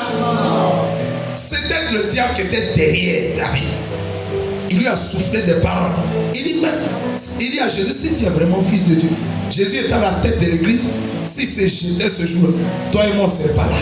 Il a refusé de se jeter et qui plus est en bas. Il n'a même pas dit, comme il dit, jette-toi en bas. Quelqu'un qui se jette en bas, ça veut dire il est en haut. Il est où? Quelqu'un qui doit se jeter en bas, ça veut dire il est où? Il est en haut. Ça veut dire qu'il y a une position spirituelle. Si le diable dit jette-toi en bas, ça veut dire que tu es à. Il faut bien méditer les mots que le diable dit. Jette-toi en bas. Ah, donc je suis en haut. Je ne me jette pas. Je suis en haut, je vais rester en haut.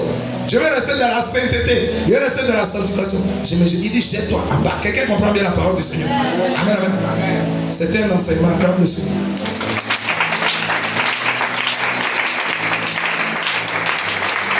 Alléluia. Tu comprends bien? Nous lisons Jacques 1, verset 13 à 15 rapidement.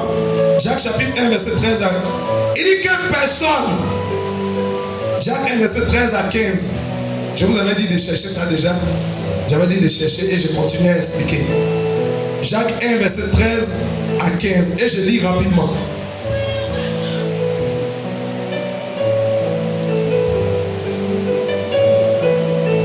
Jacques, c'est le premier livre des épîtres générales.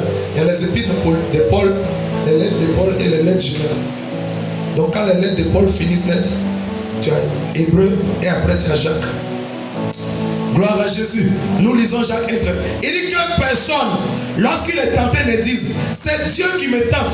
Car Dieu ne peut être tenté par le mal et il ne tente lui-même personne. Mais chacun est tenté quand il est attiré et amorcé par sa propre convoitise. Puis la convoitise, lorsqu'elle a conçu, enfante le péché. Et le péché étant consommé produit la mort. Quelqu'un comprend? Le diable, quand il y a un besoin, il se présente. Il est là. David a ses nombreuses femmes, elles sont dans des palais là-bas. Est-ce qu'on peut aller? Dans ce temps-là, le roi restait souvent seul. Amen. Mais au lieu d'aller dans les palais pour avoir ses multiples concubines, il voit une belle femme depuis son balcon. Comme il dort avec ses femmes, il peut faire monter rapidement celle-là. Il dit, appelez-la. Et il couche avec elle. Il a souillé sa sainteté. Il a souillé sa position. Il était le roi d'Israël. Et Dieu n'était pas content. Et donc, la femme, dès qu'il a péché, la Bible dit, elle tomba enceinte. Alléluia. Elle tomba enceinte. Elle est tombée enceinte. Vous savez souvent, quand tu fais les petits trucs, copain, go, grossesse est là. Pourquoi Dieu fait ça? Matthieu 10, verset 26. Il n'y a rien de caché qui ne sera secret. Il n'y a rien de secret qui ne sera. Il n'y a rien de voilé qui ne sera dévoilé. Tout ce qui est caché sera mis à nous. David a fait ça dans le noir, dans la nuit, en cachette, en secret. Mais Dieu veut mettre ça au grand jour. Il faut que la femme tombe enceinte. Ce que tu fais en cachette là. Alléluia. Tu peux mentir à un homme, mais tu ne peux pas mentir à Dieu. Tu peux tromper un homme, mais on ne peut jamais tromper Dieu. Alléluia. Dieu voit tout. Il sait tout. Il connaît tout. Même dans la nuit la plus noire, Dieu voit. David s'est caché. Il a envoyé ses serviteurs plus fidèles pour envoyer Bathsheba. Quand elle a couché avec elle, Dieu l'a vu, mais Dieu le dit, hé petit là. Au lieu de m'écouter, il préfère occulter le diable. Toutes les paroles de Dieu qui sont dans la Bible, David connaissait ça. C'est lui-même qui a écrit les psaumes. Il a écrit plein de livres. Alléluia. Il a écrit une bonne partie des psaumes. Il connaît la parole. Mais il s'agit d'obéir. Si tu veux garder ta sainteté, ta sanctification, il faut marcher en nouveauté de vie. Il faut obéir à la parole de Dieu. Quelqu'un comprend? Amen. Il faut vivre la parole de Dieu. Acclame la puissance de la parole.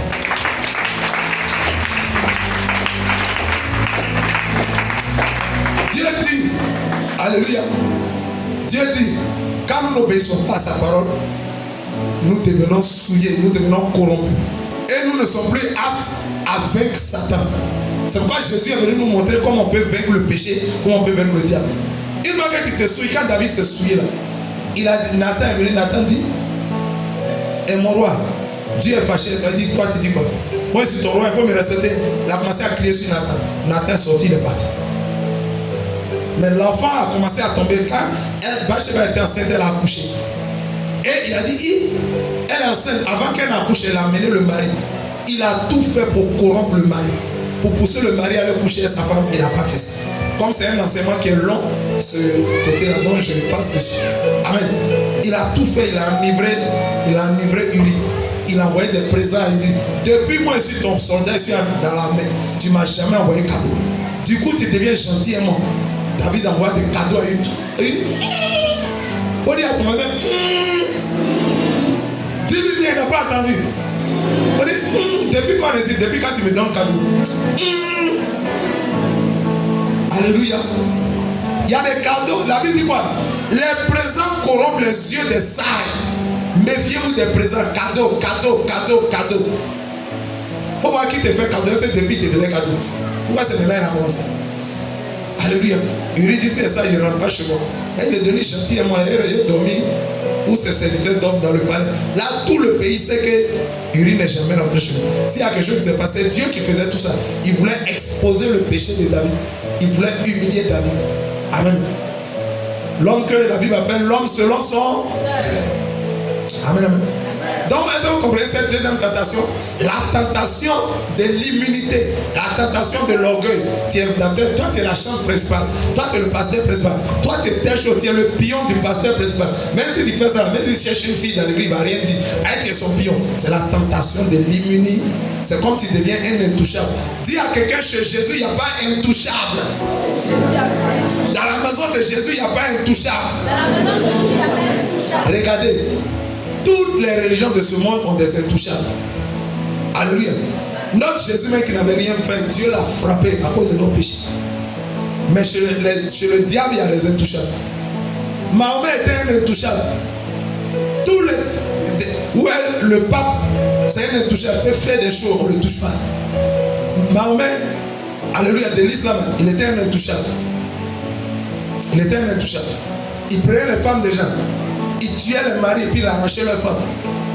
Et puis quand eux ils disent Dieu est miséricordieux, ça veut dire que la miséricorde que leur Dieu manifeste, il t'ordonne qu'il faut tuer le mari de la femme et puis il faut la prendre. C'est ce que David a fait.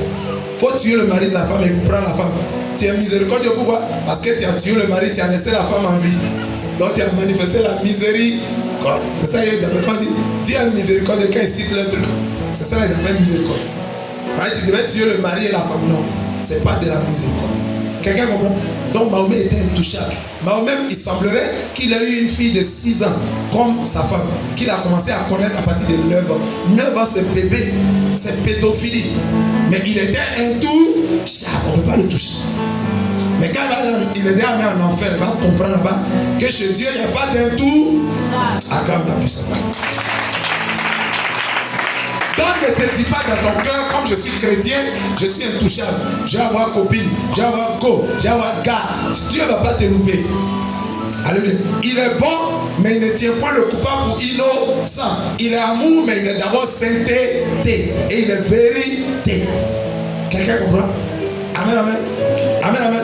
Jésus lui dit, il est aussi écrit, tu ne tenteras point le Seigneur ton Dieu. Allons-y dans le verset 8, on va terminer. Alléluia. Le diable le transporta encore sur une montagne très élevée, lui montra tous les royaumes du monde et leur gloire, et lui dit, je te donnerai toutes ces choses si tu te prosternes et m'adores. Regardez la troisième tentation. Le diable dit quoi? Jésus va se prosterner. Pourquoi il met prosterner avant adorer? Le diable sait que toute prosternation est une adoration. Prosterner, ça veut dire quoi? Ça, c'est deux mots grecs. Prosterno. Prosterno. Sterno veut dire quoi? C'est deux mots grecs. Sterno veut dire quoi? Se pencher. Sterno veut dire se pencher. Et pro veut dire en avant. Donc se prosterner, c'est se pencher en avant. Ouais. Donc toutes les fois qu'un homme se penche en avant, on doit se pencher en avant uniquement pour Jésus-Christ de Nazareth, pour Dieu. Et non pour quoi que ce soit sur cette terre. Tu as perdu un parent, tu vas à Ivosen, et tu vois un groupe de gens, ils se lèvent, et puis ça monte. Le 5 est là, il y a une photo de ce, puis ça monte. Ils se prosternent devant. Ils sont en train d'adorer le diable. Le premier groupe de gens qui se sont levés, c'est des groupes de sorciers et un réseau de satanistes. Ils font ça rapidement pour que tous ceux qui viennent fassent comme eux. vais vous tromper. Mais toi, tu es chrétien, armé de prière. On t'enseigne toujours la parole de Dieu. Quand tu vas, le Seigneur dit quoi? Pleurez avec ceux qui pleurent. Alléluia. Est-ce que le mort qui est là, il pleure? Est-ce qu'il pleure? Il est déjà parti. Qui pleure? C'est la veuve et les orphelins. Toi, tu viens, tu dépasses le groupe des sorciers, tu ne t'occupes même pas du cercueil. Tu viens, tu salues la maman Yako. Que le Seigneur te fortifie. Yako, c'est pas facile. Que Dieu te donne la force. Que le Saint-Esprit, qui est le consolateur par excellence, vous console. Et les enfants, que Dieu vous calme, que Dieu vous force. Ce sont eux qui pleurent. Dieu dit pleurer avec ceux qui... Il n'a pas dit pleurer avec les morts. Quelqu'un comprend la parole de Dieu? Lisez beaucoup la parole de Dieu. Méditez les Écritures. Ne vous prosternez jamais devant les morts. Devant les esprits des morts. La Bible dit à Ésaïe 8, verset 19. Si l'on vous dit, consultez ceux qui évoquent les morts, qui poussent des soupirs et des sifflements, répondez-leur. Un homme n'adorera-t-il pas son Dieu? Alléluia. S'adressera-t-il aux morts en faveur des vivants? Lui, il est déjà mort, c'est lui qui a prié pour toi. Vous, les morts, les saints, priez pour moi. C'est mort qui a prié. Lui, il est déjà mort, c'est lui qui a prié pour toi. Il ne faut pas parler à Dieu directement, il faut pas prier aux morts. Acclame la puissance de la parole. Il dit, si l'on vous dit, Ésaïe 8, verset 19, il y a des gens qui vont te dire dans ta famille, bon, dans nos familles, il y a des gens qui sont morts, les morts, il y a une période à chaque année où on va prier, on va aller déployer une nourriture au cimetière. Il ne faut pas rentrer dans ça. Le diable dit, si tu te prosternes, si tu te prosternes et m'adores. Alléluia. C'est cette tentation. Quand tu vas au funérailles, alléluia, et tu te prosternes devant la photo, tu te prosternes devant le tu t'en vas sous la patame, tu prends ta main pour laver dans le seau où on a mis des feuilles. Les vieux du village, ils lavent leurs mains là, ils savent ce qu'ils ont fait là. Et c'est toi, c'est ton affaire. Tu as venu laver. Dieu ne t'a pas dit ça. C'est pourquoi quand les chrétiens vont au funérailles, ils prennent beaucoup d'esprit de mort pour venir. On oublie de refaire le débat ou bien de vérifier. Toi, tu es un enfant de Dieu, marche selon la parole de Dieu, pas selon les coutumes, selon les traditions. Je vous dis la vérité. Cette troisième tentation, si tu dis, je suis chrétien évangélique, on va faire comment? C'est la coutume de mes parents, c'est la tradition de mes parents. Tu t'es prosterné devant Satan. Se prosterner devant autre chose que devant Dieu, devant Jésus-Christ, c'est se prosterner devant Satan. Se prosterner, ça veut dire rendre hommage. Ça veut dire rendre la révérence, respecter les morts, les traditions, les coutumes. Tu dois respecter la parole de Dieu, qui est Dieu. Au lieu de respecter les coutumes, les traditions de tes parents. Tu ne dois pas mettre les coutumes de tes parents au-dessus de la parole de Dieu. Les coutumes et les traditions n'ont aucune valeur devant la parole de Dieu, ni devant Dieu. Demandez à vos parents, lequel de vos parents coutume a créé? Lequel de vos parents tradition a créé? Jamais. Il n'y avait même pas de tradition, il n'y avait pas de coutume. C'est le diable qui a envoyé ça par les esprits de génie. Dieu veut diriger toutes les familles, parce que c'est lui qui a créé toutes les familles. L'imitateur de Dieu, le diable, il veut aussi avoir un pion dans chaque famille. Donc il met un sorcier dans chaque famille, il met un sataniste dans chaque famille, chargé de détruire toutes les bénédictions de la famille. Alléluia. C'est lui qui doit promouvoir les choses du diable. Et comment le diable fait ça? Le diable, s'il se présente à un seconde, tu vas l'identifier tout de suite. Donc il se cache derrière des esprits de génie. Et il dit aux esprits de génie de diriger, de dicter des lois, des règles. Alléluia. Et les génies éditent, c'est ce qu'on appelle les traditions, les coutumes. Et si les génies se prennent pour donner ça, pour te dire, il faut faire, tu vas jamais faire. Donc ils confient ça à tes parents. Est-ce que quelqu'un comprend ce que j'explique? Si tu dois acclamer, tu acclames bien. Il confie ça à tes parents. Donc quand toi tu arrives au village, les esprits de génie, le diable dit, ces enfants sont venus. Esprit de génie, allez-y. Les esprits de génie disent à tes parents, hey, je vous ai donné des règles. Il faut dire à ton enfant, il n'a qu'à faire comme ça. Oh, Dieu nous a dit quoi? Dieu nous a donné sa parole. Et ses enfants doivent obéir à sa parole. Mais les esprits de génie sont là pour obliger nos parents à ce que nous faisons. Toutes les coutumes, toutes les traditions, ce n'est pas érigé par tes parents, c'est des esprits de génie. Les génies, c'est des hommes morts hors de la présence de Dieu. Je ne vais pas expliquer tout ça, c'est long. Amen. Donc, tes parents me disent, nous on ne mange pas à côté. Nous on ne fait pas ceci, cela. Quand on arrive au cimetière, on doit te raser cocotaille. Ah, la Bible dit en Nombre 6, verset 7 et 9, la Bible dit un vrai chrétien ne se rasera pas la tête. Parce qu'il porte sur sa tête la consécration de son Dieu. Mais quand tu arrives au village, les génies disent à tes parents, il n'a qu'à se raser. Il faut lui dire, sa tante est morte, son papa est mort, son grand-père est mort, il doit se raser cocotaille. Pourtant Dieu dit, tu ne te coifferas pas les cheveux pour un mort. c'est la règle. Dans la parole de Dieu, il y a la règle et l'exception. Mais si tu as souillé ta consécration, si tu as mis mèche, si tu as mis perruque, si tu as tressé, tu as natté, tu as mis bigoudi dedans, tu as mis pommade pour faire briller ça, si tu as mis déjà tes frisants, aux Africains noirs, Dieu donne des cheveux crépus et aux blancs, Dieu donne des cheveux lisses. Maintenant, toi qui es noir, Dieu donne des cheveux crépus. Les esprits de génie disent faut mettre tes frisants, tu mets puis tes cheveux deviennent lisses, comme pour les blancs. Tu as désobéi à Dieu, tu as obéi à Satan par les esprits de génie. Est-ce que quelqu'un comprend bien la parole? Toutes les coutumes, toutes les traditions de nos parents, c'est les génies qui nous ont communiqué ça. Les traditions, les coutumes, c'est les lois que les génies ont écrites. Le diable est derrière, ils écrivent pour donner à nos parents. Les traditions, les coutumes, c'est une contradiction à la parole de Dieu. Dieu dit tu ne tueras pas. Les génies disent qu'il faut tuer. Dieu dit tu ne feras pas fétiche. Les génies disent qu'il faut faire fétiche. Alléluia. Dieu dit tu ne te raseras pas pour un mort. Les génies disent tu as perdu ta tante, il faut te raser. Donc tu obéis à qui? Entre Jésus, entre Dieu et les hommes, les traditions, les coutumes.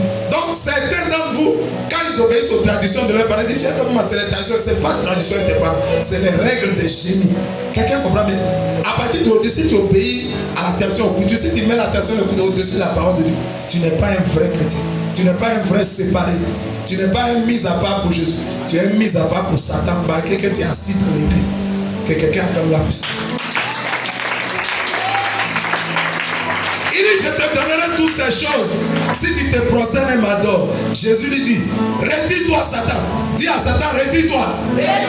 Retire-toi. Tu n'es pas encore marié, mais dis, voilà un joli garçon en foi. Tu dis, retire-toi. Alléluia. Dis, retire-toi Satan. Il est écrit, tu adoreras le Seigneur ton Dieu et tu le serviras lui seul. La Bible dit, alors le diable le laissa. Il faut dire, Satan, laisse-moi. Je n'ai rien à voir avec toi. Satan ne me touche pas. Quitte. Loin de moi. Jésus disait à Pierre, il dit, arrière de moi, Satan. Est-ce que quelqu'un a compris les trois tentations? La première tentation, c'est la tentation de l'avilissement. C'est que Dieu trouve que c'est important. Le diable veut faire en sorte que tu dis, oh, mais ça, c'est rien du tout.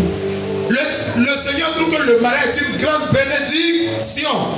Mais le diable, il dit, c'est pas un mari. Une femme mariée, c'est pas le diable coucher avec elle.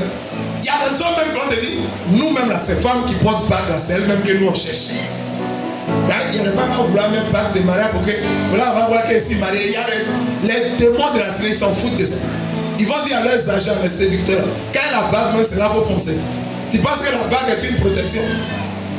Moi, je suis marié depuis 24 ans, je n'ai pas bague de mariage. Mais je suis bien marié même. Ce n'est pas bague qui unit. C'est pas bague qui unit. La Bible dit l'homme quittera son père, sa mère s'attachera à sa femme. Et les deux, la Bible dit que l'homme donne, ils ne sont plus deux mais sont un. Que l'homme donne ne sépare pas ce que Dieu a joint, ce que Dieu a uni. Ce n'est pas bague qui t'unit, c'est Dieu qui te joint. Quelqu'un comprend? Donc c'est pourquoi il enlève ta bague là, il cache en bas du lit et puis ça va te tromper. Quelqu'un comprend?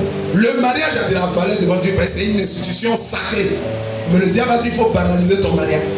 Toutes les fois que tu es dans un mariage, tu as vidé ton mariage, tu dis, oh, mariage c'est quoi? Je m'en fous des mariages. C'est pas que tu es marié, il ne peut pas respecter. Si tu fais ça, tu es en train de mépriser ce que Dieu donne de la valeur. Il dit mariage, c'est très puissant. Maintenant, tu dis, oh, je m'en fous des mariages, c'est ça, mais si tu fais ça, tu es en train de. Tu tombes sous le coup de la première tentation. Tentation de l'avilissement. Avilir, rendre vil, sans valeur.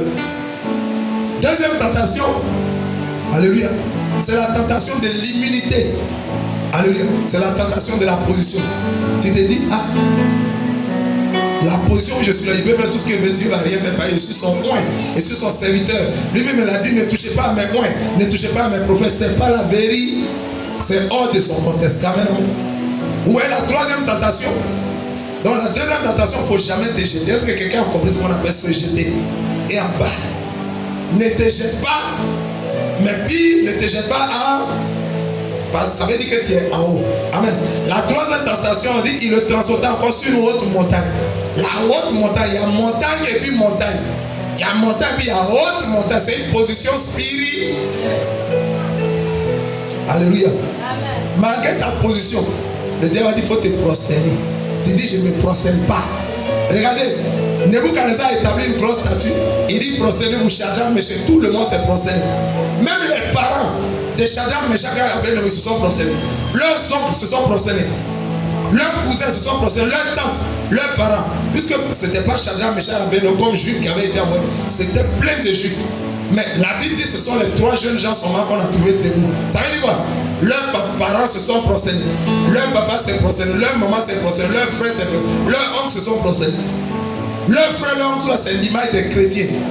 On va dire, mais toi tu es trop dur, c'est pas pourquoi tu es rigide. Ça là, tout le monde fait, même les églises, les chrétiens font ça. Tu dis, eux ils peuvent faire. Eux ils peuvent faire, mais moi je ne fais pas. Alléluia, tu es séparé. Tu es mis à part. Tu es réservé. Alléluia. Tu es un consacré. Acclame la puissance de la parole. La Bible dit que nous sommes une race élue, un sacerdoce royal, un peuple à qui? Une nation sainte. Une nation sainte, ça veut dire quoi? Une nation séparée, mise à part. Il y a des chrétiens qui ne savent pas qu'ils sont séparés. À partir d'aujourd'hui, il faut que tu saches que tu es séparé. Séparé, ça veut dire quoi? Tu n'es pas dans le même groupe que tout le monde. Tu n'es pas dans le groupe de ceux qui portent mini-jupe.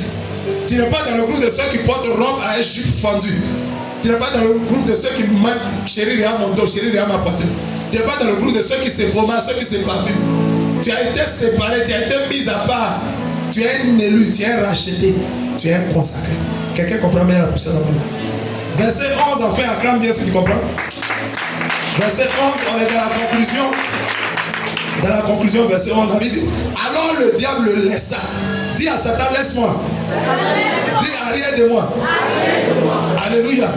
Tu sais, si Satan te laisse, alléluia, des anges vont venir te servir. David dit, alors, le diable le laissa et des anges vinrent auprès de Jésus et le servirent. Alléluia. Le diable le laissa, ça veut dire qu'il n'a rien à voir avec Satan. Jésus a dit en Jean 14, verset 30, le prince de ce monde vient, mais il n'a rien à... Si tu te sépares du monde, si tu te sépares des choses du monde, si tu te sépares du péché, de tout mal, alléluia, de toute convoitise, de tout orgueil, de toute méchanceté, alléluia, tu auras du prix aux yeux de... Tu vas devenir un vase d'honneur, alléluia. Et c'est toi que Dieu va prendre pour utiliser. Dieu ne fait rien, il prend les vases d'honneur, alléluia. Il prend les vases vides, il les transforme en vases d'honneur, puis il les utilise. Dis à quelqu'un, Seigneur, prends-moi. Transforme-moi. Et positionne-moi. Que quelqu'un acclame la puissance de la parole. Tu vas te tenir debout. Tu vas te tenir debout.